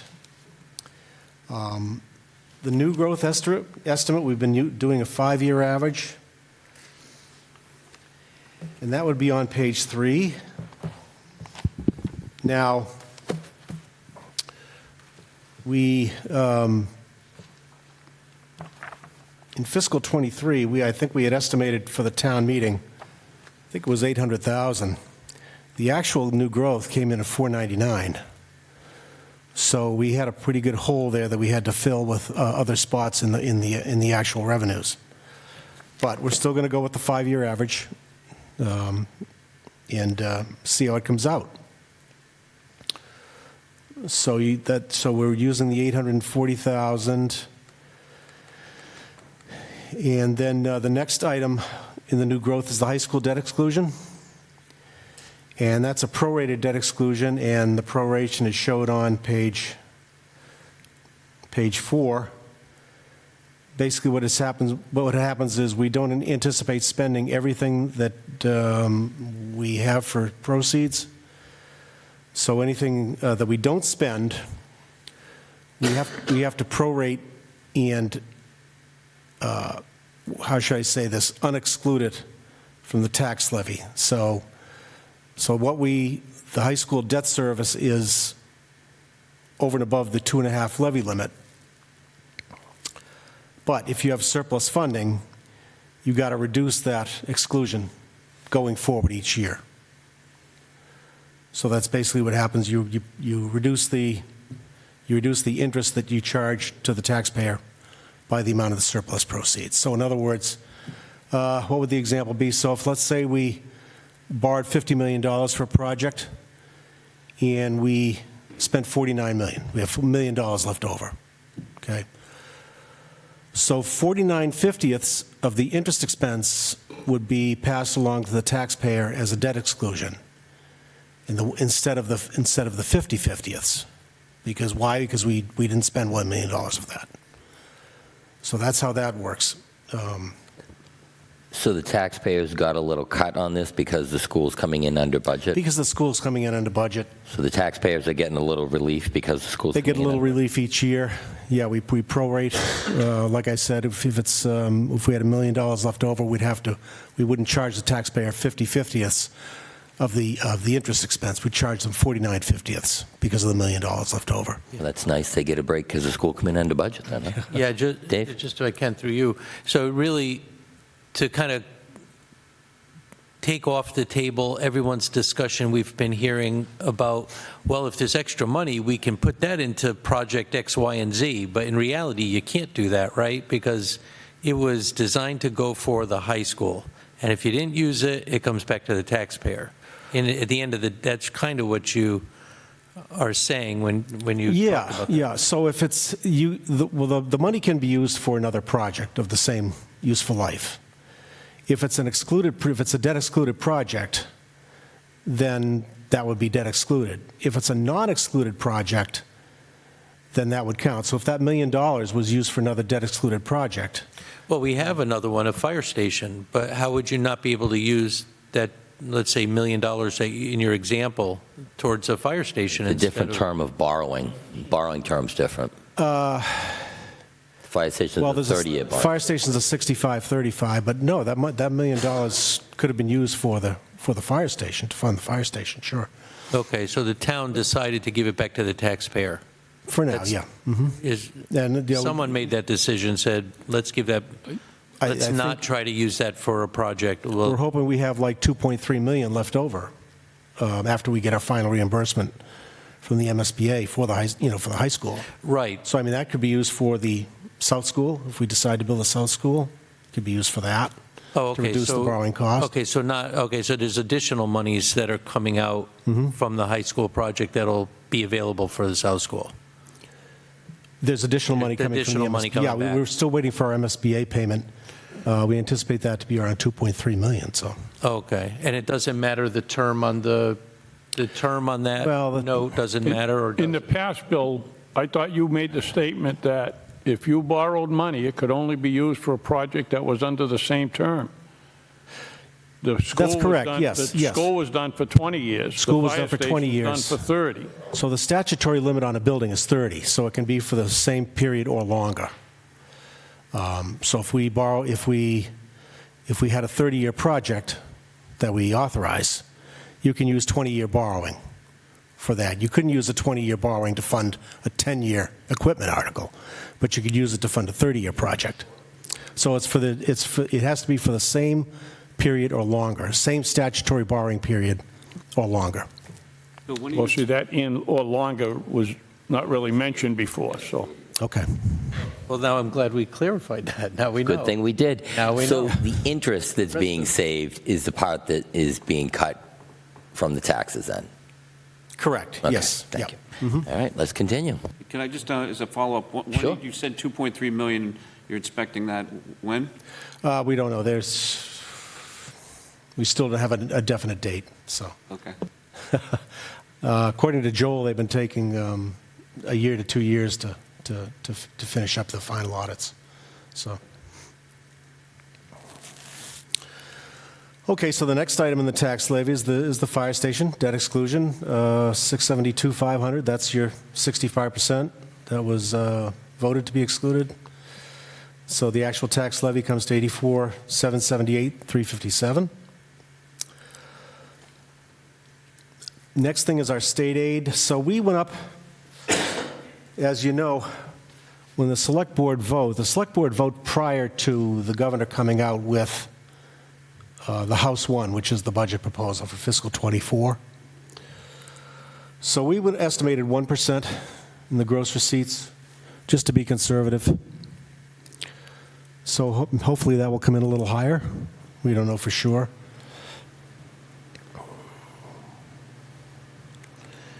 And the next thing is the free cash. So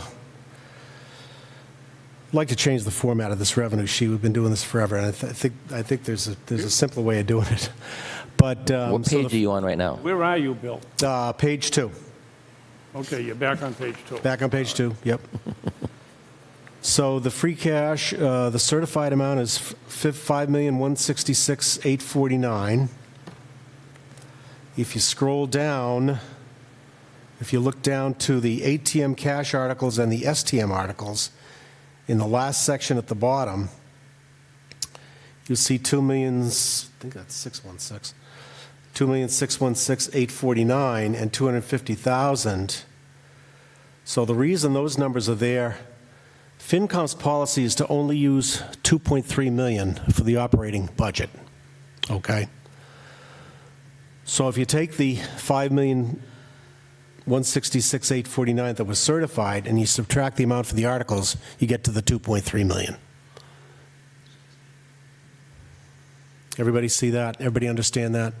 FinCom's policy is to only use $2.3 million. Policy is to reduce the prior year's free cash by $300,000. Reduced by $300,000, correct. Well, that's correct. That's the big difference in saying we're going to take the free cash and take out the articles and Correct. go with this. It's $2.6 million for Policy is to reduce whatever you did for the prior fiscal year by $300,000. Correct. Right. Yep. It was 2.6 last Right, year. So but I mean, this year. So next year it'll be Yes. $2 million. Right. That's correct. No, that's the policy. But the specific amounts here, it nets out to $2.3 million for this year. Right. On this sheet. For the articles, right.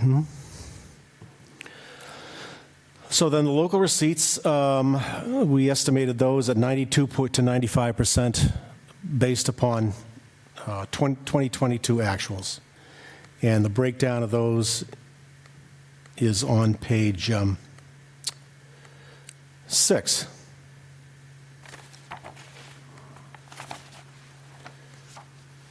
So that comes to 11,414,543. So the next item is the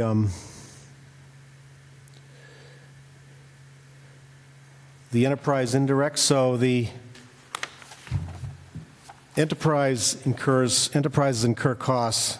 They're paid for by the general fund: health insurance, retirement, administrative costs, property insurance. So they reimburse. At occasion, sometimes we will do an estimate from year to year, and this fiscal year, we did a full analysis. So some went up, some went down.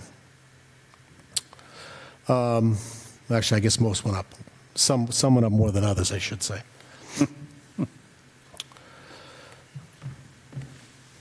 So I'm going to skip the next one for a moment. So the Title V is that's money that we collect from people that have Title V betterments through the town. And what we do is we transfer a piece of that money over to cover the debt service on the bonds that we issue to the state. So that's 71. Can't tell if it's a 5. I guess it's 594. 71 to 594. So the total general fund revenue is okay. So let me go back. So now let's go down a little bit further. So the assessor's overlay. Let me explain what that is. So the overlay is what's called the allowance for abatements and exemptions, and we set aside a certain amount which goes into a pot which we pay for abatements to taxpayers, property tax abatements. The snow removal overdraft, that is shown on page, I think it's the last page, maybe. Let's see. Page 7. Page 7. So we took an average of 10 years of the expenditures, which came out to 865,720, and subtract that from the budget. So we have a deficit of 465,720. I don't know if I rounded that to 4. I think I've rounded that to 465. So what happens is that is one of the only accounts that can be legally overdrawn.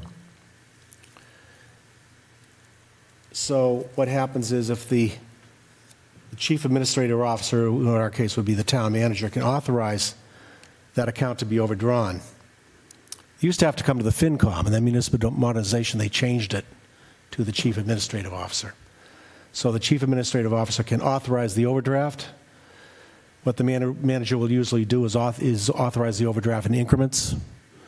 Like, for example, he just authorized 150,000, so the budget's gone up to 550 from 400. And then if the superintendent has, more expenditures that he needs to incur, he'll come back and get other increases. You saying they've already gone past the 400? Yeah, it's 550. Yep. No, I mean, they've already spent the 400? Well, they haven't spent it, but they put in purchase orders to encumber it. In order to put the purchase orders in, Okay. they have to. All right, so it's Yeah. not that they've already used it. No, they haven't spent. Okay. Oh, no. I was going to say, God. geez, Expended. we only Let's had one let's little- call it expended and encumbered. That was expensive salt. Yeah. Right. Okay, I got you now. Yeah. So the articles we just talked about, those are a calculation based upon the amount of free cash that we have, less the $300,000 reduction from the prior year. So we had 250 voted at the special town meeting, so that leaves 2.6,849,000 for the annual town meeting. Yeah, question, if that's okay, Ron, through you. Yeah, sure. On the ATM cash, STM articles, how much of those are coming from CPC or CPA funding? No, this is all, CPC is not This is all reflected on free here. cash? This is all general fund, yeah. From free All cash? free cash, yeah. Okay. Yep. And the figure for the annual town meeting is what they're planning on. What they're planning on, For what right. they have for their articles, whatever articles go in. Right. And then again, if we have any other articles that are closed out, free cash articles, we can use those, and instead of the free cash, there might be a few out there. Right, but I mean, the way it's listed here, that's what's left for use. That's what's left for use in free cash, correct, yep. It's not that it's already I think you may recall. appropriated for that, it's available for. Right. I think you may recall last year, we had a similar amount available, but we didn't use it all, so we put $1.5 million into the various stabilization funds. So, Yes, we did. yep, you did. Yes, we did. You made the And motion. we'd like Yes, to you have a keep it. question? Can you remind us how much we have in our stabilization fund right now? Oh, sure, yep.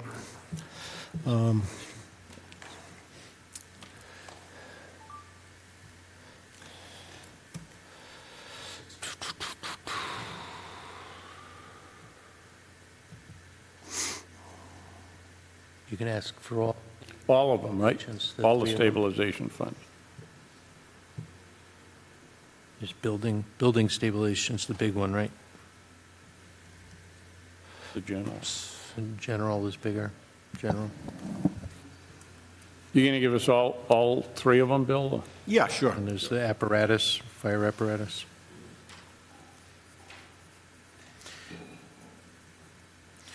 I forgot where we stood with the apparatus. Was there one in the pipeline? He's that going to we- tell you.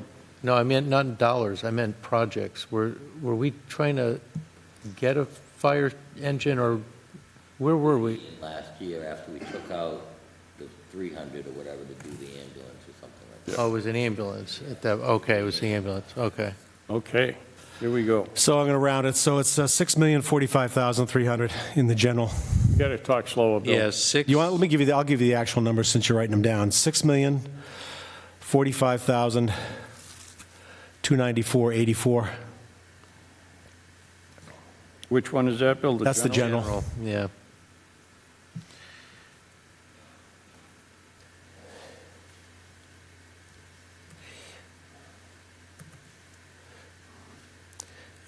what's that, 8,300? Yes, yeah, that's the balance, yeah, that's correct. So the capital reserve stabilization is $1,908,591.78. Say it again? $1,908,000. $1,908,591.78. And then the fire is $64,126.23. So, yeah, Adam mentioned the stabilization basically is a plug to balance the budget, $2,258,875. And again, that's driven, the big increase is driven by the $2.1 million increase in the health insurance. So the figure you have from the stabilization here is being looked to use to supplement the budget? Yes, yep.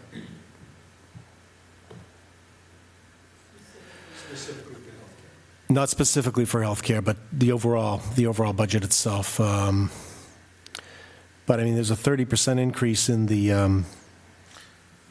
healthcare. Well, I think we don't have a number yet, right? Do we have a number?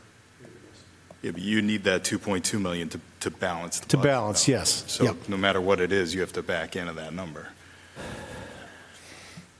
Right, so it seems strange that we're setting aside a gas fund and another reserve while we're pulling from another reserve, right? Well, I mean, at some point, the 2.25875 is going to have to be defined. Where is that in the budget?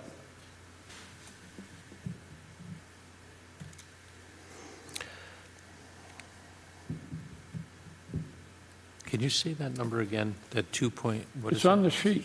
Which sheet? So the actual increase over fiscal -- is $2,990,000. Huh? The actual increase over fiscal -- is $2,990,000 The increase of what? in health insurance. All right, say that again, Yeah. Bill. $2,990,000. 2,990,068. That's the difference between your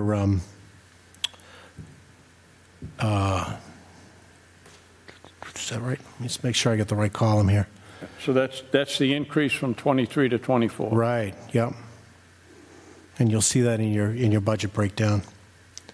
So, But the money that is shown as part of your revenues, the select board has used $2,258,875 out of stabilization Right. in the budget. Well, there's been, that's On top of the 2.3 million they've used from free cash. correct. So Yes. that's, 4.5 million in the budget is from, all right. Yeah, and but again, stabilization, I've never seen stabilization used for the budget. Well, we were balanced until we got this information on the healthcare trust. We were all set. We did it. Matter of fact, we had a $200,000 surplus, and then they came in with a. This isn't strictly just for the healthcare, the 2.2 million. If it is, it's gone up from what we had 2 weeks ago. There's other adjustments. Yeah, there's been other adjustments that the manager made. Yeah, sure. Yeah. So could you fill us in on what? Did you get the changes? Did you get the summary of the changes? Did you get that document? It was in the packet for the select board a couple of weeks ago. well, we're not on the select board, though, so Okay. we might not have got I it. can send that out. Yeah. Just because. I mean, but can you tell me what money where's the money from the stabilization being used in the budget? I don't care about the numbers, just where did it go? Strictly healthcare. No, it's not strictly healthcare. All right, so let me rephrase my question. Yeah. In the revenues for the budget, to keep the budget where it is, you have $2,258,875 coming from the stabilization fund. Mm-hmm. We know the majority of that is for the health trust. Right. What else is it being used for? I can send you a list of the changes that were made. I'm I'm confused because the It's like- amount I from mean, the, you amount can from tell the me changes that were stabilization. made, but we must know where the money went, where the money is being used from But stabilization John, into the budget. Yeah, the stabilization amount is lower than the increase in the healthcare cost alone. So wouldn't one say that the 2.258 is going toward the 2.990 total cost that we're trying to cover? So the original amount was 7-something, and we've added 2.2. You can't tie the stabilization fund to one line item in the budget. You got to look at the total budget and compare that to your revenues. That's what you have to do. it's going And I can give you a list of all the changes that were made. All It's right. like 25. Fine. Before we go further on that, There's increases and there's decreases. So before we go further, I want to clarify something here. If the amount for the health insurance is 2.99, right, 2,990, and if the plan is 70/30 funded, does that mean that the 30% the employees are going to come up with? yeah, right now the plan is, unless something changes. I'm asking because, I mean, that would be another $1,281,000. Yeah, I mean, if we have to increase the health insurance rates 30%, that's $100 a pay period in people's health insurance I'm rate. just asking because if you do the math on it, 2,990 would be based on an assumption that you're going to get $1.2 million out of the employees. $1,281,428. Yeah, it's $100 a pay period. So Okay, I'm just asking. Yeah. Thank you. yeah. All right. But you'll send that. Bob, you have a question? Yeah. Thanks, Bill. Bill, what encompasses the all other $2.6 million under local receipts?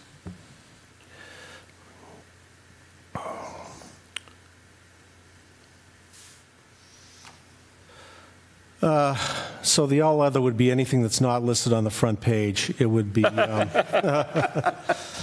let's see, where am I? Okay. I think I have it memorized. Just point me in the direction. So you have your, if you want to turn to page 6, I think it is. 6, okay.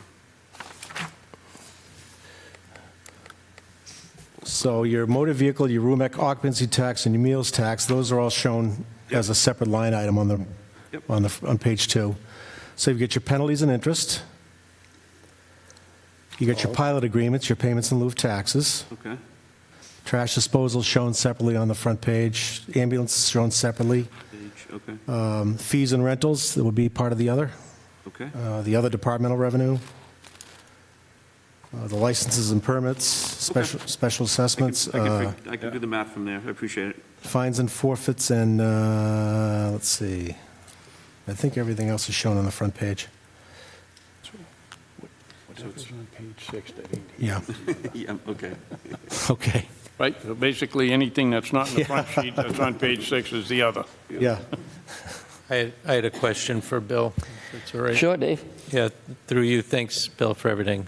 No problem. Appreciate it. I found it interesting during the special. We had to basically supplement the budget with all the Chapter 70 money. And what the schools did was they took 3/4 of that money and they put that into the budget, but 1/4 of that money went to capital. And I've never seen that before. I've always seen Chapter 70 get used for the school's operating budget, not usually for capital. They usually come in and they say, hey, town, we'd like to put in an article because we want to buy some security cameras or whatever it is they want to buy. But this time it was specifically Chapter 70 that they said, we've got this new money, please use this for capital.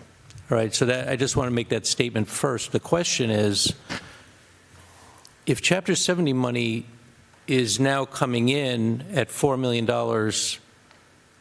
and they are saying that they need to fund the operating budget at that level, but they're coming in and saying we have to come in for that 1.9 extra, that 1.9% extra. Can't the schools take those capital projects that they have articles for? They've got, like, I think, if I'm not mistaken, like $1.5 million worth of articles. Can't they use that Chapter 70 money directly for those articles, or could they move that money eventually down the road, like let's say they set aside $1 million, I'm just using a round number. If they set aside by using Chapter 70 towards a new playground, or what, let's just use that because that's about $1 million. But then the South School comes online and they have to borrow for 30 years on $30 million. Can't that same $1 million be moved to debt service?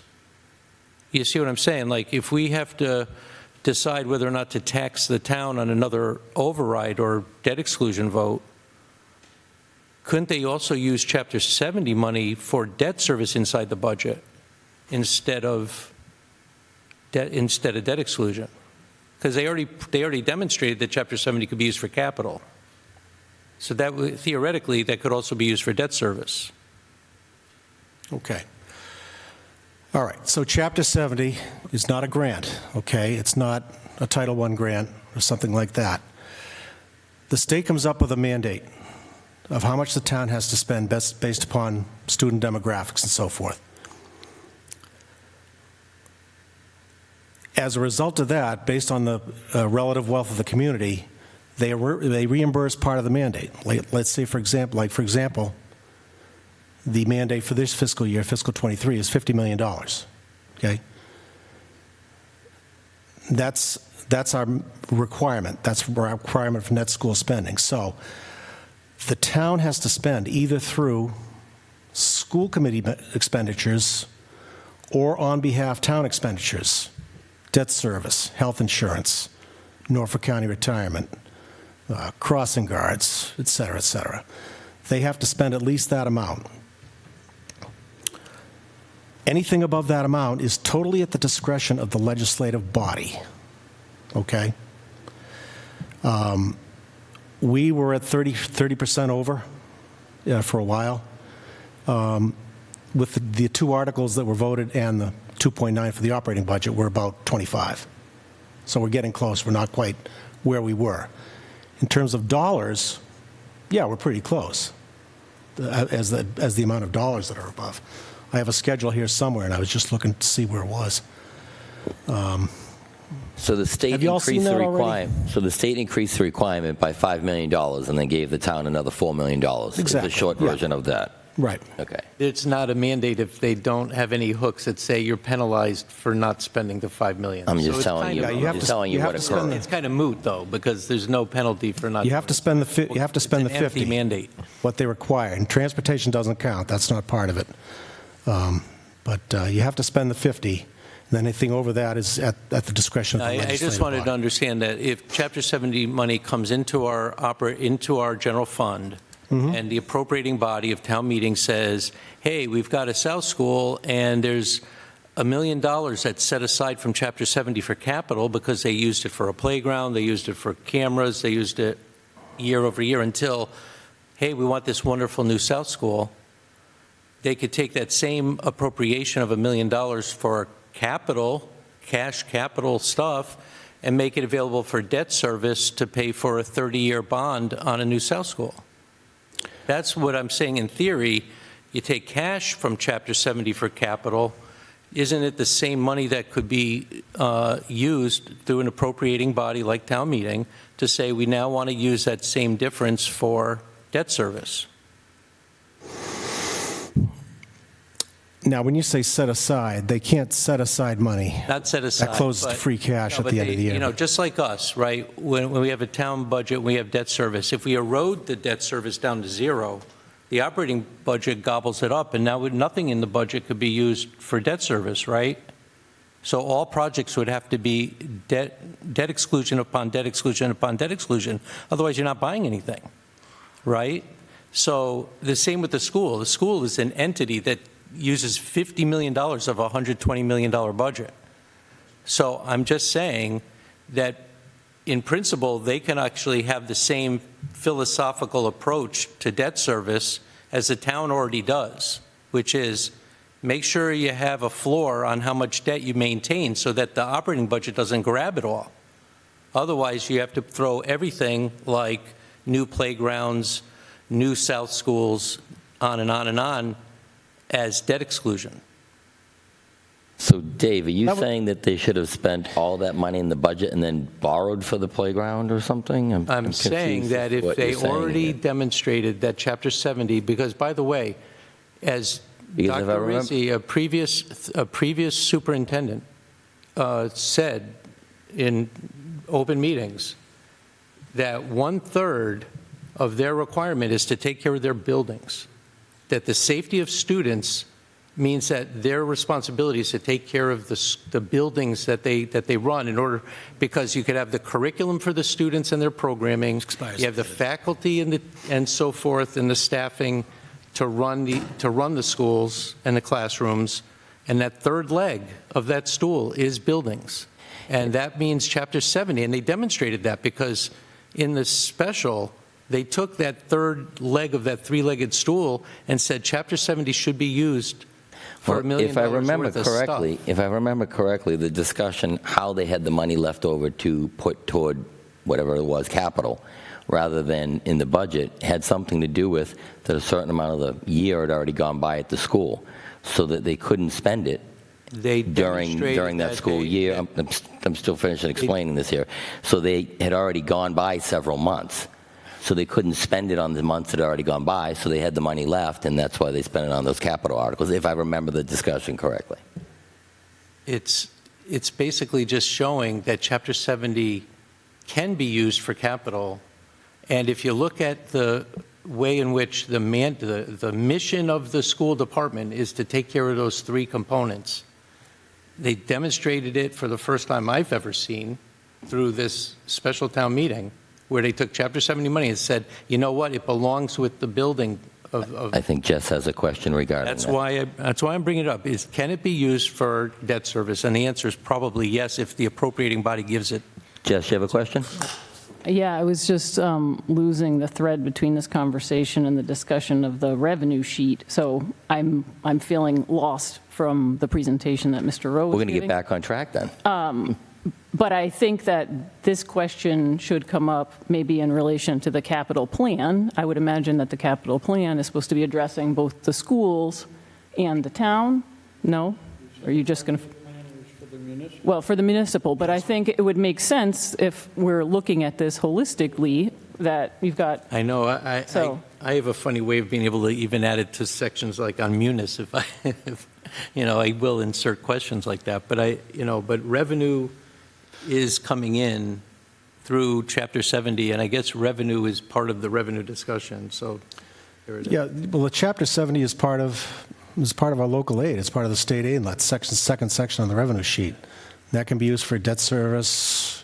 I mean, debt service we usually cover first. We cover the joint costs first, so, right? And then they're pretty much fixed, so. Thank you, that answers my question. Okay. Any other questions on the revenue sheet here? Questions, discussion? Mark, you have anything? Elliot? Chet, you have anything tonight? No? Okay, so that's kind of a rough run-through on the revenue sheet? Yeah, I mean, We're doing 92%, I saw on here, I'll send rather you the than... adjustments. You know, unfortunately, nobody wants to use stabilization, but we didn't have any idea where we were going to get the extra money for the big jump in the healthcare. So, and right now, I need to do a projection, make sure that we're okay with our appropriation for 23. We think we will be. So far, I don't think the schools have any, new enrollments for any net new enrollments for what they've, for the money that they've had. But if they do, they might be, they'd be eligible for health insurance as well. So. Okay, any other questions, comments on this? This is just kind of initial run-through. We're going to talk about this. Obviously, we'll be coming back to this. John, you have anything? Bill, I am going to say, I'm going to try and convince the committee to do what we did last year and not have you print another budget until we're done. Okay. I Okay. hate to see 10 copies of the budget, and we got to keep, I know you keep track of it as we go through it, and we count on that, Yeah. but hopefully the committee would agree with that. I was tempted We to don't ask. want to see budgets every time we have a meeting. We don't want to come up with another one. Right. This is what was given to us. We'll work from this, Yep. and, You know, that way you don't kill 100 more trees printing it out. Yeah, I'll send you the adjustments, though, because you really want to have that, because that shows you, some budgets increase, some budgets decrease, the manager. And I mean, and the the select Printing board. copies for everyone then? Oh, yeah, sure, yeah. And I mean, the revenue sheets, obviously, as things change, we Yeah. get new revenue sheets. But as far as the budget, And the adjustments have an explanation with each one as to why it was done. and This and is- the budget, this assumes it always got very confusing what you were even voting on because people had different ones that they were looking at, so We have to have we're going to have a finished budget before we vote on a budget. hopefully, the second correction is the last one that we have to do, because that was only 2 pages. It would be environmentally irresponsible to print every change. It's Yeah. kind of silly. So- Well, What we did last year, I thought worked confusing, too, perfectly. so- I mean, you kept track of it. We knew you were keeping track of it. We kept Yeah. track of it. When you finally produced it, we had the right numbers. I mean, there's some things that we don't have yet, like we don't have, Southeastern Regional, we don't have the MWRA Right, you give your best assessments. guesses with those, I mean, Yeah, so, as it comes in. But it's easy enough to make the adjustments when those come in. You just track it. yeah. And as long as we can get a good budget when we're doing our vote, and we know what Yeah, we're looking at. one thing you need to make a decision about is what number you're going to go with for state aid. Are you going to go with the governor's number? Are you going to wait for the joint resolution when it comes in later on? Or, that's, Well, I mean, we got to go with what we have when we're voting. yeah, right, exactly. I mean, it's no different than the board has to use what they have, and Right. when it comes time for us to do it, I mean, if we had another $2 million come in, then, we can try and disperse that as we see fit. And you'll come back with a supplemental and the special in October, and then we'll back to the same routine. And we do this every year. Yeah. Didn't used to be that way. We used to vote the budget, that was it, pretty much. Any other discussion on this? Item 5, review FY24 budget projected revenues. No? All right, move to item 6. Dave? Says Munis there. Am I leading this Davey Muniz. a presentation, would you like, on this? Joel had mentioned the end of year Munis reports. He sent them over to you, Bill. You had some edits he made on that. Yeah. Let's see. Essentially, I think Joel wanted to see, one of the members to see how the town performed against the approved budgets over the last 4 fiscal years. And then also, since we all receive Munis cost reports from the town accountant, be a good opportunity to understand how to read them properly. And I think Joel wanted you to explain what each of the columns mean. I mean, I think a lot of them were pretty self-explanatory, but.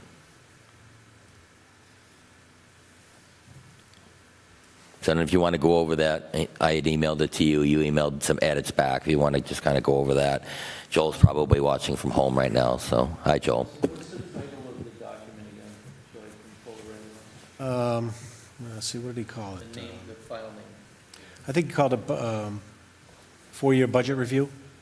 Yeah, some budget review. I think Joel sent it today. Sounds familiar.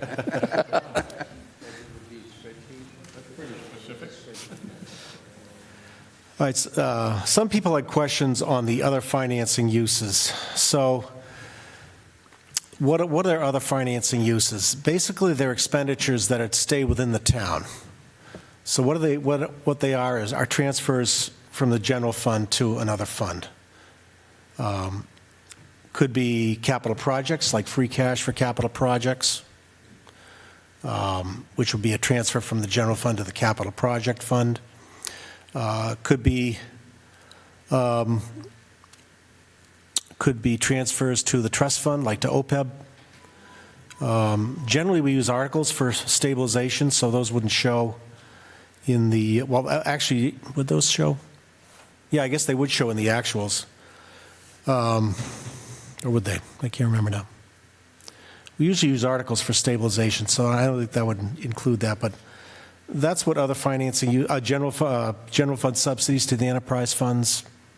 So transfers from the general fund to capital projects, enterprise funds, trust funds. So that's basically what other financing uses are.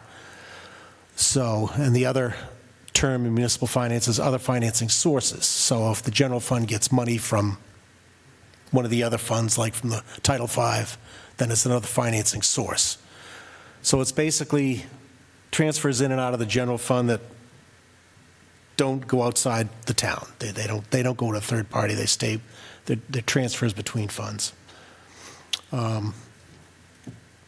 That's the only question I had on that report.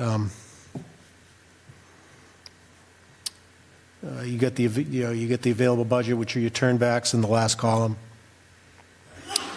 Joel wanted me to go over, for any new members that didn't understand. So this kind of outlines this kind of mirrors what you get for your monthly expense reports that I send out. So the original appropriation is the budget that's voted by town meeting. Transfers and adjustments. What are transfers and adjustments? That could be a whole melange of things. It could be transfers between departments. You know how at the end of the year we have the last 2.5 months we have the transfers from one department to another. It could be purchase order carryovers.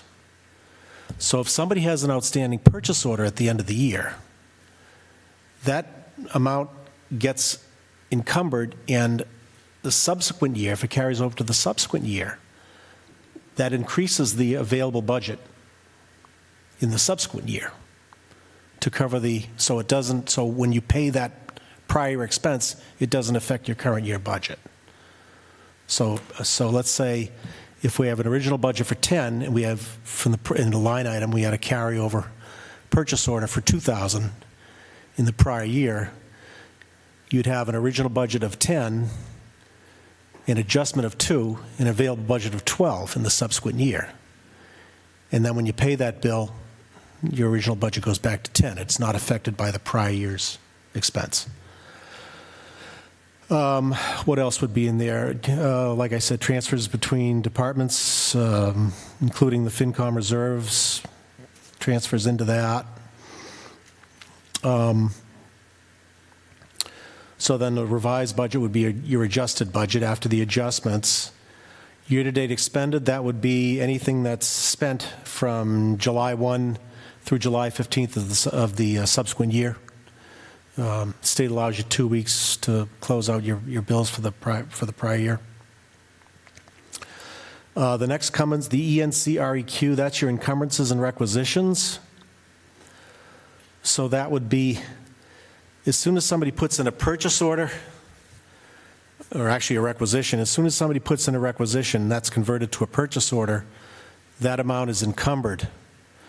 So that's to cover bills that might come in later. It's to show the users that there's a binding commitment for that line item. And then once that bill comes in, the bill is paid, then that encumbrance gets reduced. And then the available budget is just your revised budget minus the expended minus the encumbrance. So the last column, available budget? Available budget, yeah. Mm-hmm. That was left over at the end? Left over at the end, right. Mm-hmm. So FY19, municipal departments were budgeted $58 million. And at the end, it was $1.5 million unspent? Yes, yeah. Mm-hmm. That's right. Okay. FY20 municipal department, $60 million in budgeting, and there were $2.6 million in unspent money? Right. Mm-hmm. Okay. All right, thank you. Which one are you saying, Vaughn? I was just reading down your edited things with the little red and all that. FY20 municipal department, $60,335,686, but overall, the way on the right, available budget. Yeah, so the municipal department total, that includes your, that number includes the amounts below it. So I think what happens is we're deducting out what's called the joint costs. And then the net operating budget would be your net municipal after the.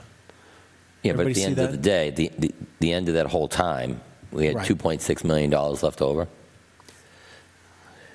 Are you looking at 22? I'm looking at Well, 20. 19, FY20, on the chart there with the red, Yeah, all the I know. little red numbers you put on there. I think it's sheet 1 or sheet 2 in the Bill Row edits, FY20. I wonder if I'm looking at the right sheet. Let me take a 642, look here. 61531. I'm on FY20, second line down, municipal departments. Yeah. And it was original appropriation, $60,335,000. 686, yeah. 686, yep. All the way on the right. 2642, 61531. I have 2654544, but I have are you looking at the red number one, the edited one? Oh, there we go. What fiscal year again, Vaughn? Sorry. FY20 FY20. on that chart with the red numbers. Yeah, so, Great TV, right? Yeah, for the 3 people watching. Hi, Joe. yeah. Hi, Joel. 3 of them are finance committee members. Hey, Joel requested this, so, hi, Joel. I think the idea was to show the joint costs separately, and, but yeah, the municipal departments, that would be the second line, that would be all the municipal departments. Yeah, but what I'm saying is there was $60 million budgeted, and there were Right. $2.6 million left over. Yeah, so the 60 million would include your joint costs. Yeah, includes everything. But either way, there's still The net operating budget would $2.6 be million just left over. the net operating budget would be the general fund minus the joint costs, so Okay, and then that year, school department, $48,311,283, and left over there, $263,957. the schools, yeah. Mhm. Yeah. Yep. And then, yeah, FY22, municipal 62 million, but at the end, we had $1.2 million left over, 1.24. Fiscal 22 would be. Yeah, all the way down. 62,703, 216 and 24 cents was Yeah, the so original the, appropriation, and left over, we had, The total municipal departments, including the joint costs left over, would be $1,240,221.68. yep. okay. 221.68. Yeah, And the then the schools municipal had- departments, net of the joint costs, would be $1,105,216.32. It is noteworthy that the schools have always come in very, very low. on Yeah, the that. schools did come in pretty, they come in pretty close to the budget. Yeah, $50,938,840, and then left over, they had $47,490.03. Okay, any questions or comments on this? Jess, you have any questions? I'm just wondering if what you're thinking is, if we're usually, $2 million over every year, could we budget a lower amount by a sizable margin? I was that something you were maybe hinting at, Vaughn? I wasn't implying anything, I just was reading the numbers. Reading the numbers. The fact is, you can't do it in January. It can only be done, it can't. I've watched enough of these. It's all about what they do in August. They could take the money off the top before the departments start putting their teeth into the money. You take it off, then now the select board would have a seat at the table on what to do with the money that's in excess like this.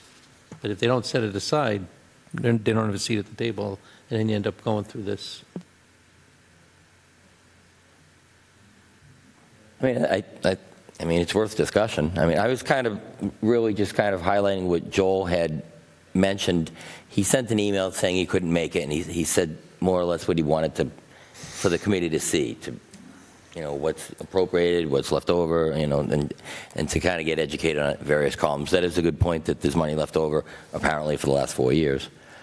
The mechanics of it are interesting, even especially I think if there are new members or maybe somebody listening who's curious about why are we talking about turnbacks and leftover money, because you can't use the money in the same year. This money ends up showing up as free cash in the following year. You can't count that money until it becomes certified in a later year. But I think what Jess is saying is, if historically we have money left over, maybe we We're can clip over that. appropriating. That's, it's Bingo. without I think saying that's what it, she's- most people don't, yeah, it's like a word you don't want to use over appropriating. Is that what you're saying, Jess? Something along those lines? Dave used that What word, it though. is, Dave used it. that's what it is. I use the word because I And I don't mind. agree it. with you. Yeah, and but you can't do it in January, because once the departments say they need what they need, you can't go in and say, no, you made a mistake, go back and do the numbers. We've course you seen, can. you can, but we've seen what happens. Everything blows up. It becomes a major, you know what I mean? Well, Well, a lot of maybe times. Gotta do it. Maybe you don't Right? need You that 2 can't. million out of your stabilization fund, you know? You do it in August, you take the money off the top, then you have. Some of these departments get, especially public safety, they'll get grants, but that's not something they can anticipate. So they have to budget for, and then if you get a credit from the grant, then, yeah, that's going to increase your turnback, so. Any other questions or comments on this end-of-year Munis reports discussion? Dave, I know you have more to say. Thank you, Joel. That's what I Thanks, wanted Joel. to say. Mark, you have any questions on this? Elliot? Chet? No? Okay, we'll move to item, Adam, you have a, oh, okay, I didn't. Item 7, How'd you do send them, Bill? they're very interesting. I read those things, What's that? This thing? those reports, Quarterlies. they're fascinating. Oh, the expense reports, you mean? No, those When you monthly, send I out call them the row quarterly reports. For the budget. I said, I appreciate you sending them out. Which one was the, I'm trying to think of which ones I'm getting You credit send for. it, well, there's 4 quarters, so, you send them out quarterly, Oh, okay. the quarterly reports. Oh, you the send out. quarterly revenue summaries and things like that. Yeah. Yeah, Yeah, okay. I call them the row reports. Yeah, okay. The roll files. Yeah. Item 7, timeline for public hearings, warrant articles. We're waiting on the warrant. The select board has to open that, close it, put articles in and all that. So They should be doing that soon, since they're going to should. close the beginning of February. they should be doing that soon, Right? yes. So First Tuesday in February, close the warrant? February 7th, the week after the 31st, yeah. They're going over the articles from 31st. First and Tuesday, then, right? First Tuesday, they got to close First the Tuesday, I warrant. think, yeah. We should have it 2 days later. Yeah, so we'll have a warrant with the articles, and we'll discuss all that. And I think just, because I think everybody was here, yeah, everybody was here last year, but I think, I think we should take the same approach, and it's too bad Mr. Coulter left, but maybe you can just let him know. I think we should take the same approach. We don't schedule any public hearings unless they've given us the backup information on the articles. It's like a policy. It's like our policy. isn't it? We tried to do Yeah, policies, but, somebody didn't want to take it up, so we didn't do a policy, okay? All right. If you really want to know. Well, it became a de facto policy because we always say that, I think. No, it became a way we did it because last year you had a different chairman, and he chose to go along with that. Whereas before that, no, he wouldn't bring it to the That's to the true. committee to vote. I So, I know the manager and and Mr. Tisdale particularly are really on the department heads to get the backup in as soon as possible. As a matter of fact, they'd like to have it for this meeting, for the select board meeting before they close the warrant, so. if the board follows its policies, Yeah. they don't insert anything other than contracts or TIF Yeah. agreements unless they have all the backup for it. Yeah, the what is it they call it, the placeholder articles. I have the feeling it's going to go very smooth getting the information. Yeah, I'm going to be hopeful I about it. think so. I'm going to be hopeful. I think we're going to get the information in a timely fashion. And we know, Hopefully. we know the town meeting's the beginning of May. So we have from February 9th to whatever, beginning of May. When Well, they- we're going to be probably wrapping everything up probably right around the end of March, I think. That's when we wrapped it up last year, right? Yeah, and then, and I think we're still anticipating doing the book, Yeah. putting it together. That seemed to go okay for the special, which, not as big, I guess, but still. I thought that. Matters how many articles get inserted by the select board, I guess. thought that went pretty well, putting the book together and getting it set. I like the format where you have all the articles in one section, You're the welcome. backup in the back, yeah. You're welcome. Yes, thank you. Question about that topic, though, because there was talk last, from a previous town manager that we would need money in our budget to do the work of building the book. But we didn't use extra money anyway, because we compiled the book, but handed it off to the town staff to build, To send it to the to a printer. That's So all they did. So we didn't need capital, or we didn't need revenue in our FinCom budget to handle the book, right? We needed the money just to print the book. Yeah. To print the book. So did we use money out of our budget to print the book? Yeah, the printing comes from our budget. Yeah. But has it always come from our budget? Or is this the first year that it did? No idea, but we know that we got charged time So we for did get, staff. we got charged, okay, so it We does got get charged charged. time for staff that Okay. In the was a past, surprise that that showed up, but, Yeah.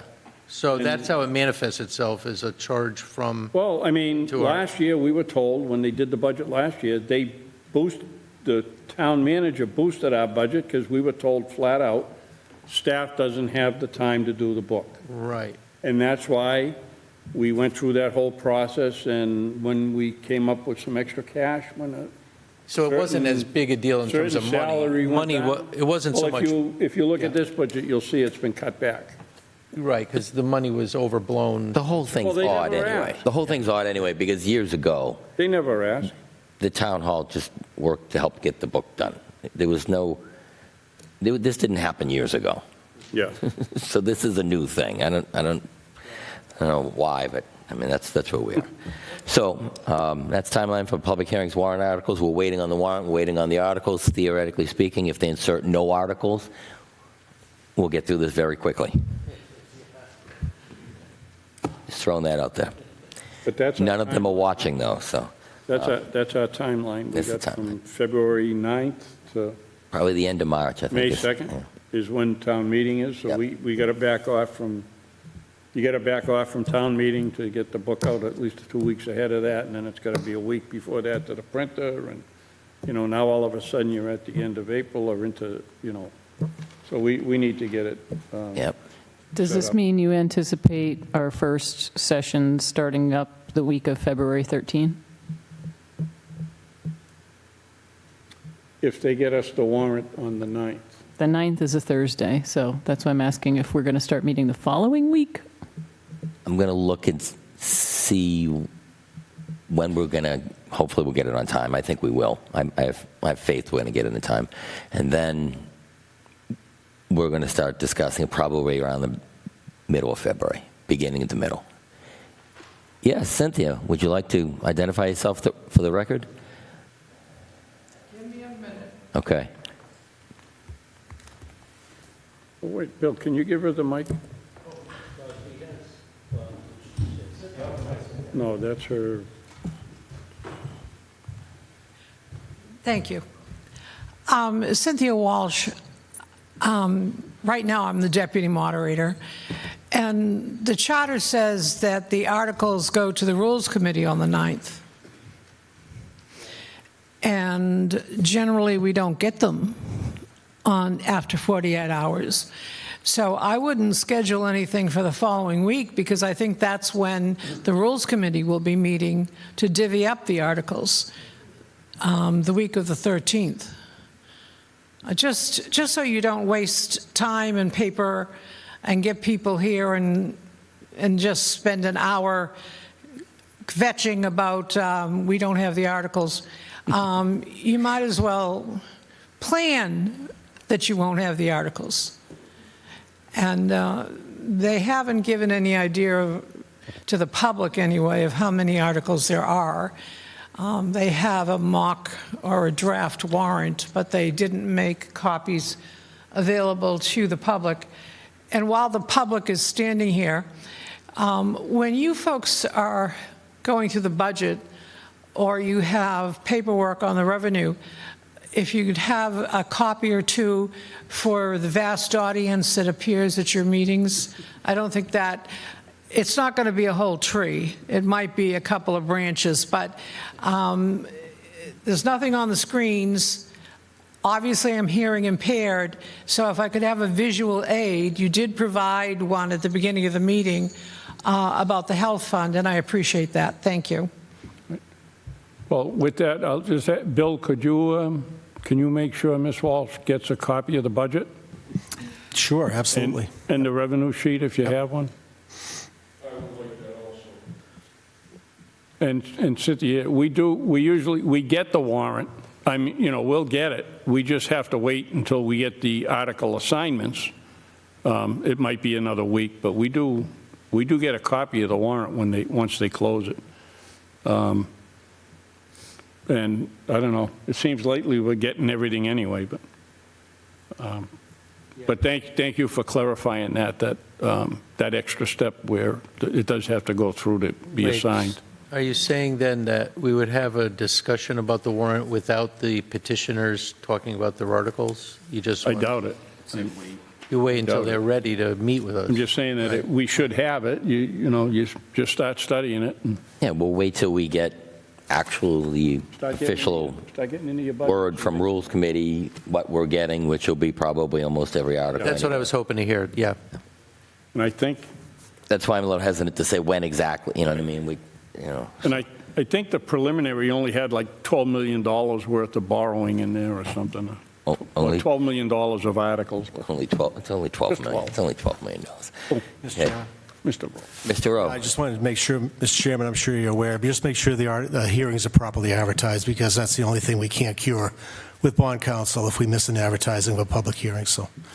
And that everything's turned into the town clerk, the minutes, the advertising and so. Oh, make sure that they're actually advertised in A real Yes, paper. please, a yeah. real paper. All right. So the suburban shopper is Not a not, real- Well, well, should we? We use- advertised technically- last year, I think, in the Suburban Shopper and the Patriot Ledger, Yeah, I the think. ledger, I think, is what they had the good if you wouldn't price. mind, I might make a call to bond counsel just to make sure that, Yeah, that way It's we're clean, making yeah. a good decision on that. because there's something about you can use your website if you get permission from the Attorney General or something, I don't know. But let me give her a Well, call. we're completely all right about advertising anyway, Yeah. because that's why we call them public hearings, so the public knows about them. Exactly.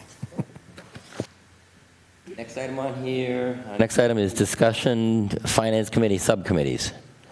There's been a lot of discussion about how we should try subcommittees again. I know Mr. Lurie is very interested in that. I know Joel's talked about it. So we'll try the subcommittee thing again, but I'd like to add something to it. Some of the members who've been here for a few years have been on subcommittees before. Some of the newer members have not. So we'll do the same subcommittee thing that we used to do before, but I'd like to add something to it, that each subcommittee come back with product, come back with a report of some sort. So just say, for example, Jess, can I use you as an example? If Jess is on the school department and asks how many crayons they buy, and this is an important question, assuming, in the report it might say, we asked how many crayons there were, and the answer was 8, or however many they buy. Or if Adam, can I use you as an example? Adam's on the public safety and asks what color the fire trucks are. If it's an important answer and it's red, we'll put it in there. So come back to the committee with answers to important questions that are asked, so that the same questions are not asked here. So everybody can kind of read a report. And this kind of come to my mind because a few years back, Ben Thomas, back when he was on here, and Jess Minor were on a subcommittee for human services and did an excellent report on Council on Aging and Youth Commission. And I read the report and I said, this is great. We should do this in all the subcommittees. So that's kind of the plan. Does that sound good with everyone here? No, I'm in agreement, yeah. That makes Dave? total sense. We have to, for anybody new, not doing subcommittees, because we haven't done it in so long, is that you follow open meeting law, so it gets advertised. It has to be in a place with the door open, people can come in, and you do a follow-up with the minutes, so you have to take minutes. It's open meeting law. You have to follow that with your subcommittee work. It's a little more work to do it, but I mean, hopefully we get a Well, it does, better handle on it. it does, I mean, it accelerates your schedule as far as the meetings that you have to have and so forth. Most of them are, or the bigger ones anyways, will take you at least 2 meetings to go through everything, or get any questions answered or what have you. You have questions on it, Mark or Elliot? Elliot, you've been on subcommittees before anyway, right? Yeah, I'll ask. So with the subcommittees, how many people are in each subcommittee, or how is that broken down, or? Well, I mean, for example, you'd have a sign-up sheet. It would look something like this. And then you'd say, oh, I want to be on the Gen Gov subcommittee. You'd sign that. And then it might be 3, 4, sometimes, depending. Be on more than one. You don't have to limit yourself if you want to. And what I found with that, when people wanted to be on more than one, and then you had both committees meeting the same night, because there are only so many nights to meet. You have to have the department heads there, whatever. That's the problem that comes And up. then you have people that are on the committee that aren't there because they chose to go to the other one instead. And, you got to be careful how you assign it. Just pick one. That's all. So you might get 3, 4 people on a subcommittee? What do we have now, 15 members? Yeah. Yeah. We're still too short, right? Yeah, that's fine. Seems to work. So, Elliot, you have any questions on it? No, I mean, when we had subcommittees before, you pick one to get good attendance. Yeah. And it was productive, but I don't remember when we had the ones I had. I wasn't chairing any. I don't remember we had any public input and notification of this subcommittee meeting. So a meeting of the subcommittee on the fire department or something. This is what I do. Otherwise, what happens is you have that subcommittee report, and then members of the public can now talk about it. You can ask the question that you already didn't have. That was a convoluted way of saying it. All right. Thanks. Chet, do you have any questions on it or any comments on it? No. Adam? How many subcommittees are there? 34. No, there's like 6. I think 6 on here. Yeah, which basically puts you down to 2 people. What's our timeline for doing the work? The one thing I will say is that it does really expand the workload during a time when there's already a lot of work. Yeah. So I'm actually just worried about my capacity to volunteer those additional hours this particular spring, and so that's my hesitation. I think it was a good experience, but I'm just personally, it'd be very challenging for me to add anything else to my schedule right now. That's a good answer. I was going to say the same. I mean, I'm ambivalent to these. I mean, I felt we stopped them because of COVID, because you had to have them as public. They had to be open to the public, so you had to publish them, all that. You weren't meeting in person, so you would have had to have been setting up all kinds of Zoom meetings and everything. The technology really wasn't working too well for some. That you would have to do it that way, and that would have to have the open line, and that's why they had stopped. And frankly, for what we get out of it, I thought the way we had been doing it was fine.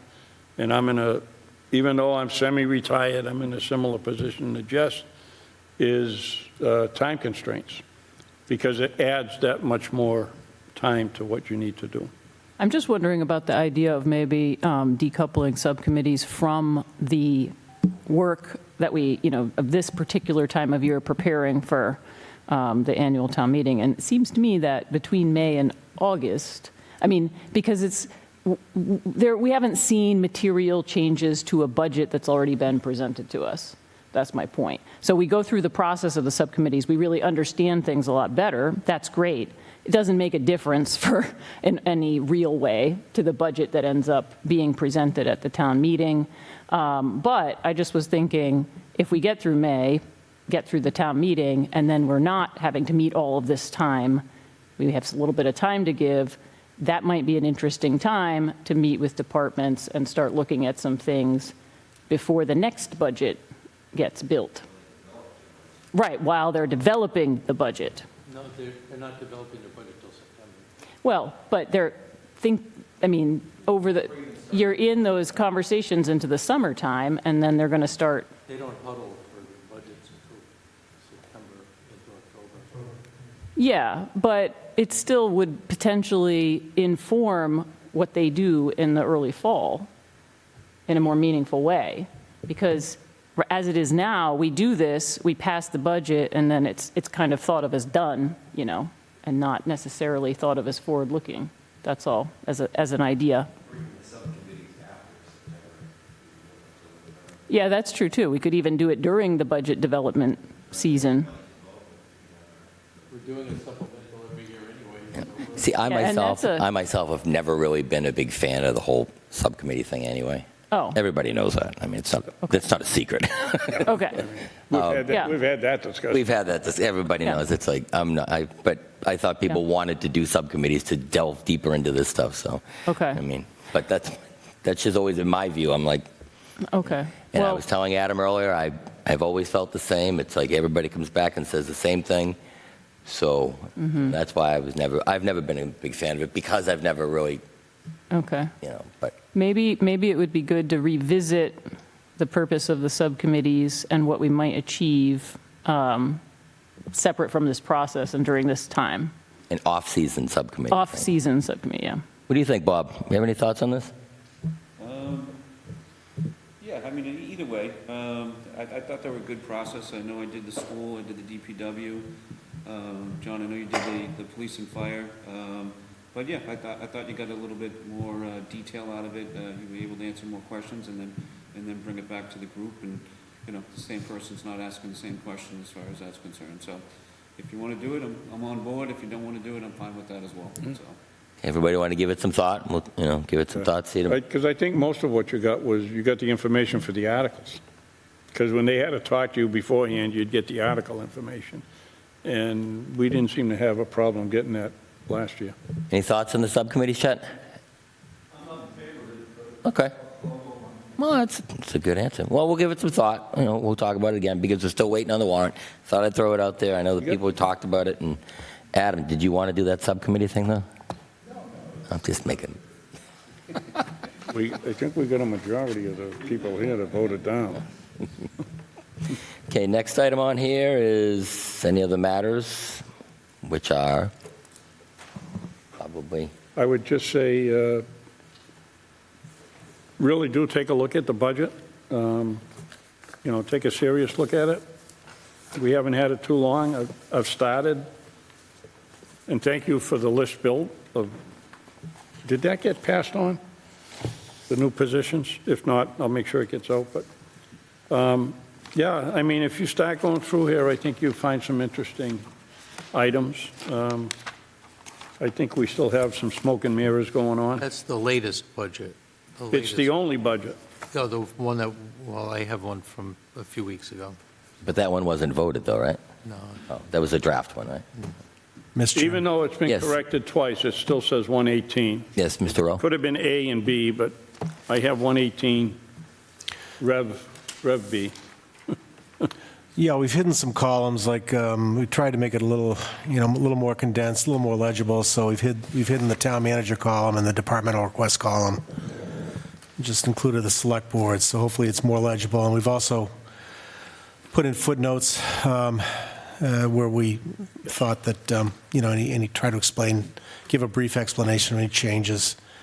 And Mary Jane, I think, put little numbers to Yes. show you what the footnote is. So hopefully Yeah, they it's, got- that was hopefully it's a good. pretty good presentation. I've seen that. By the way, I see that you've been put in for the big position there. I huh? thought it was a pretty decent presentation, so.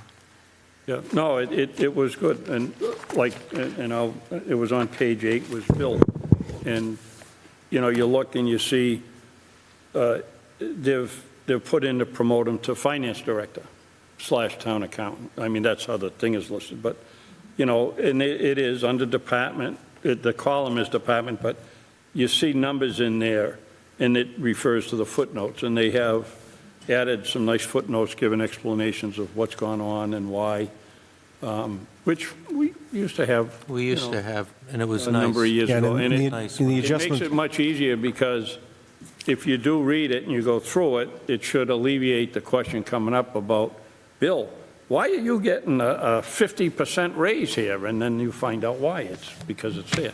I only threw that out because I know the 50%. number's not that high, and I just figured I'd get you going. But I mean, they do, they answer a number of questions with those, Yeah, and the adjustment sheet that I send out, that'll have a comment next to it too, similar to the footnotes, so. and that'll- it does help helpful. explain Yeah, or alleviate some of the questions you might have had, yeah. because there are some strange things in there. And Mr. Rowe, I have a question. Do you have, I just thought of this, do you have the amount that's in the MWRA infrastructure fund? Oh, sure. I know that there's talk about moving money from there to cover the water. I hope so.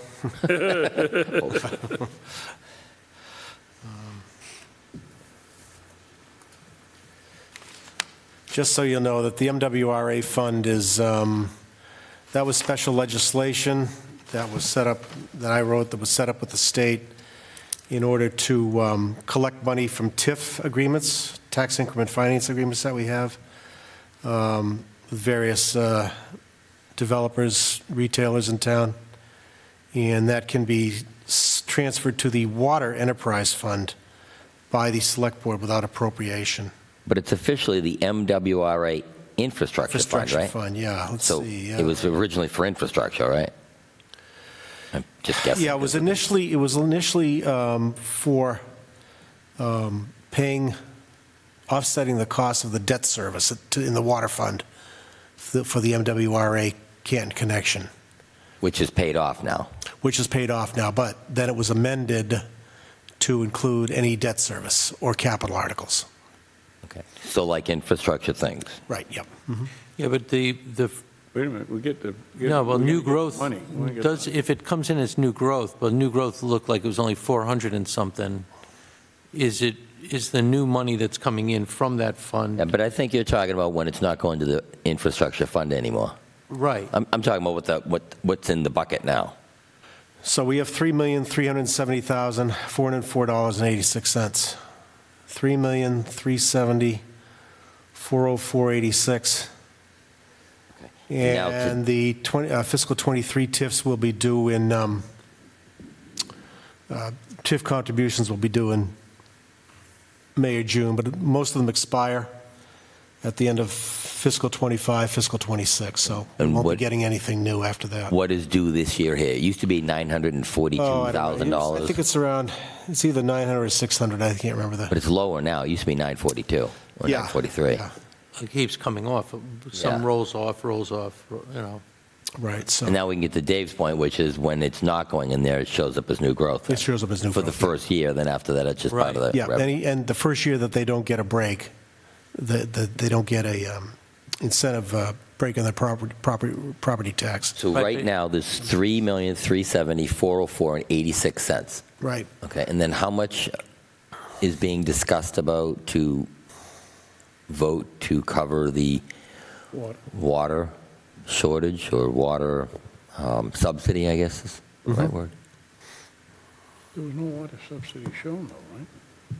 I don't think there's a water subsidy shown, Right. but I had No water heard, subsidy shown. No water subsidy shown, no, we're counting on the select board to transfer money out of, Right. but that's what I'm Yeah, asking, what's if the needed. amount we're, Yeah. we're- That's what I'm needed, saying. yeah. There is no so, subsidy being for shown water, right now correct. for the water, That's right. because you're anticipating they're going to cover it. but how much are we anticipating they're going to cover, I guess is what I'm wondering. So right now, the shortfall is $1,299,000. So about $1.3 million. Yeah.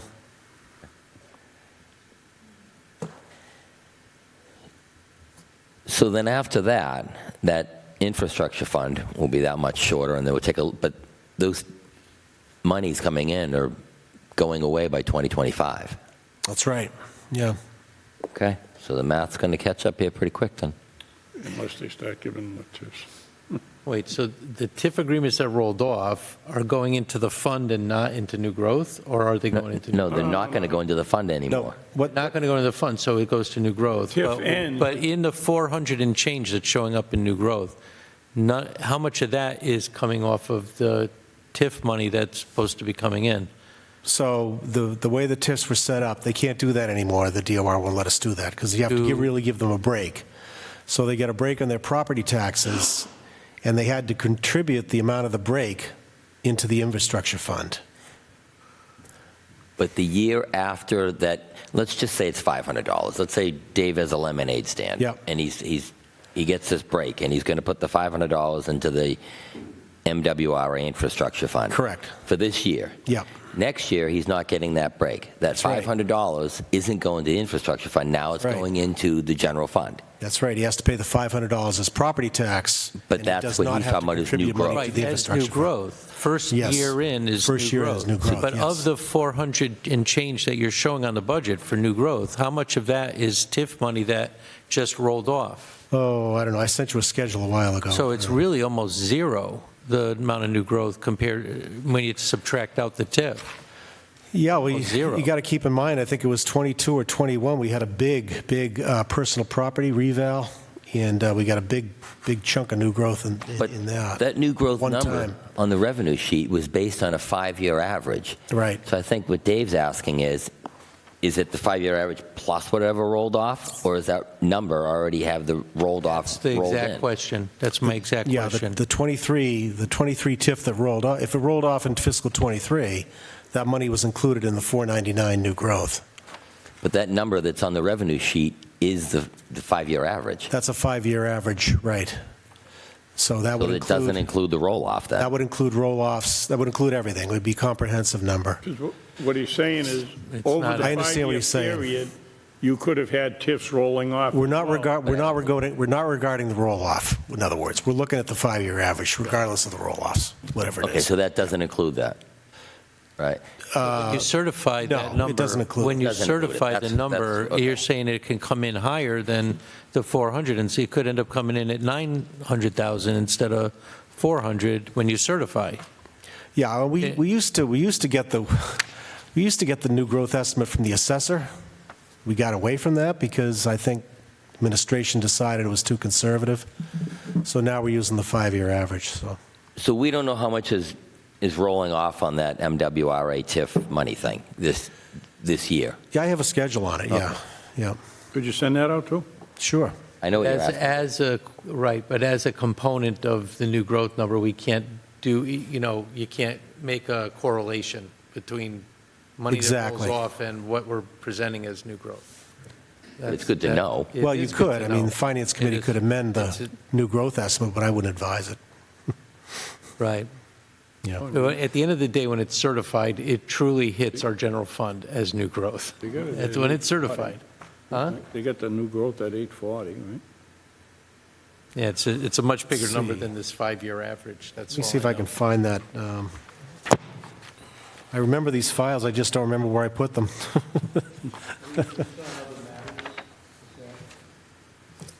I guess, you have other matters I have other matters. relating to Thank you, Fund. FY24 or Well, 23 budget and We town used meeting to, warrant article? back in the day, when I first, 7 years ago, when I came into Finance Committee, the Stoughton Media Access, we used to have the station manager come in and present the budget.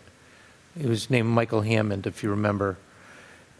Then time went by, and then there was no longer a station manager coming around. I don't even know if anybody was presenting what they had.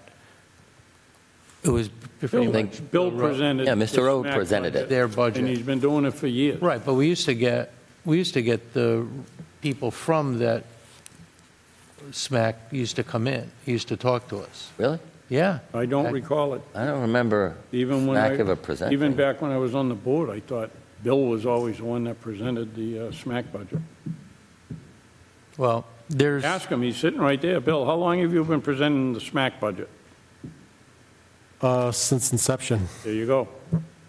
so they don't, when I used to see presentations from the station manager, that was not, It wasn't at Really? Finance Committee, I think, is kind of what right. Mr. Rowe's saying. I mean, Yeah, we've been estimating based on current year actuals. We did go up this year because we have a new agreement with Comcast where they pay instead of Right, three. so I have a lot of questions, but I was hoping that we could have somebody from SMAC here when we were talking about that, because there's a lot of changes going on there, there's a lot of issues going on there.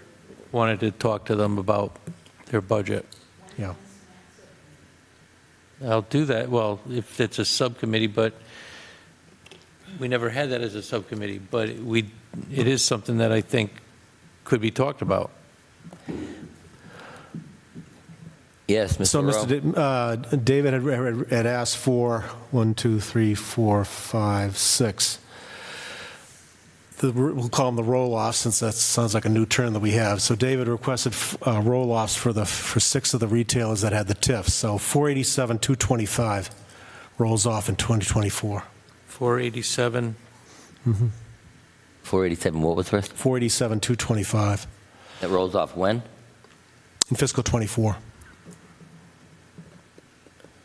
So, Any Right. certain month or anything like so hopefully we'll be able to hit that 840,000 number. I hope. I don't want to. right, that was my point. Yeah. It's on top of what that average number It would be is. included in the average now. Yep. So that Not much gonna- is rolling off. I'm not going to add it on to I wouldn't add it on to the 840. You're not no. projecting it to be added, but No, that the 840 average would include the roll-off. yeah, but, Yeah. well, I'm just saying the Right. budget that we got was showing a number under 500,000, right? No, that's the one I saw, and maybe that was the preliminary budget? Where are you looking? In the preliminary budget, maybe this is.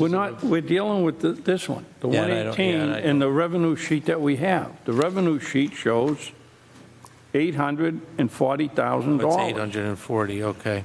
Okay, so they did change it, okay. Any other matters? Get away. Do I hear anybody jumping item 10? Motion to adjourn? Stuck in my- I would Motion to like to adjourn? make a motion to adjourn for the evening. So you're the second then, right? Oh, I'm sorry. We have a motion and a second on the floor. All in favor? Aye. All opposed? And that's 10:02 Adjourn. Apple time. Thanks for watching. Dave, you were looking at the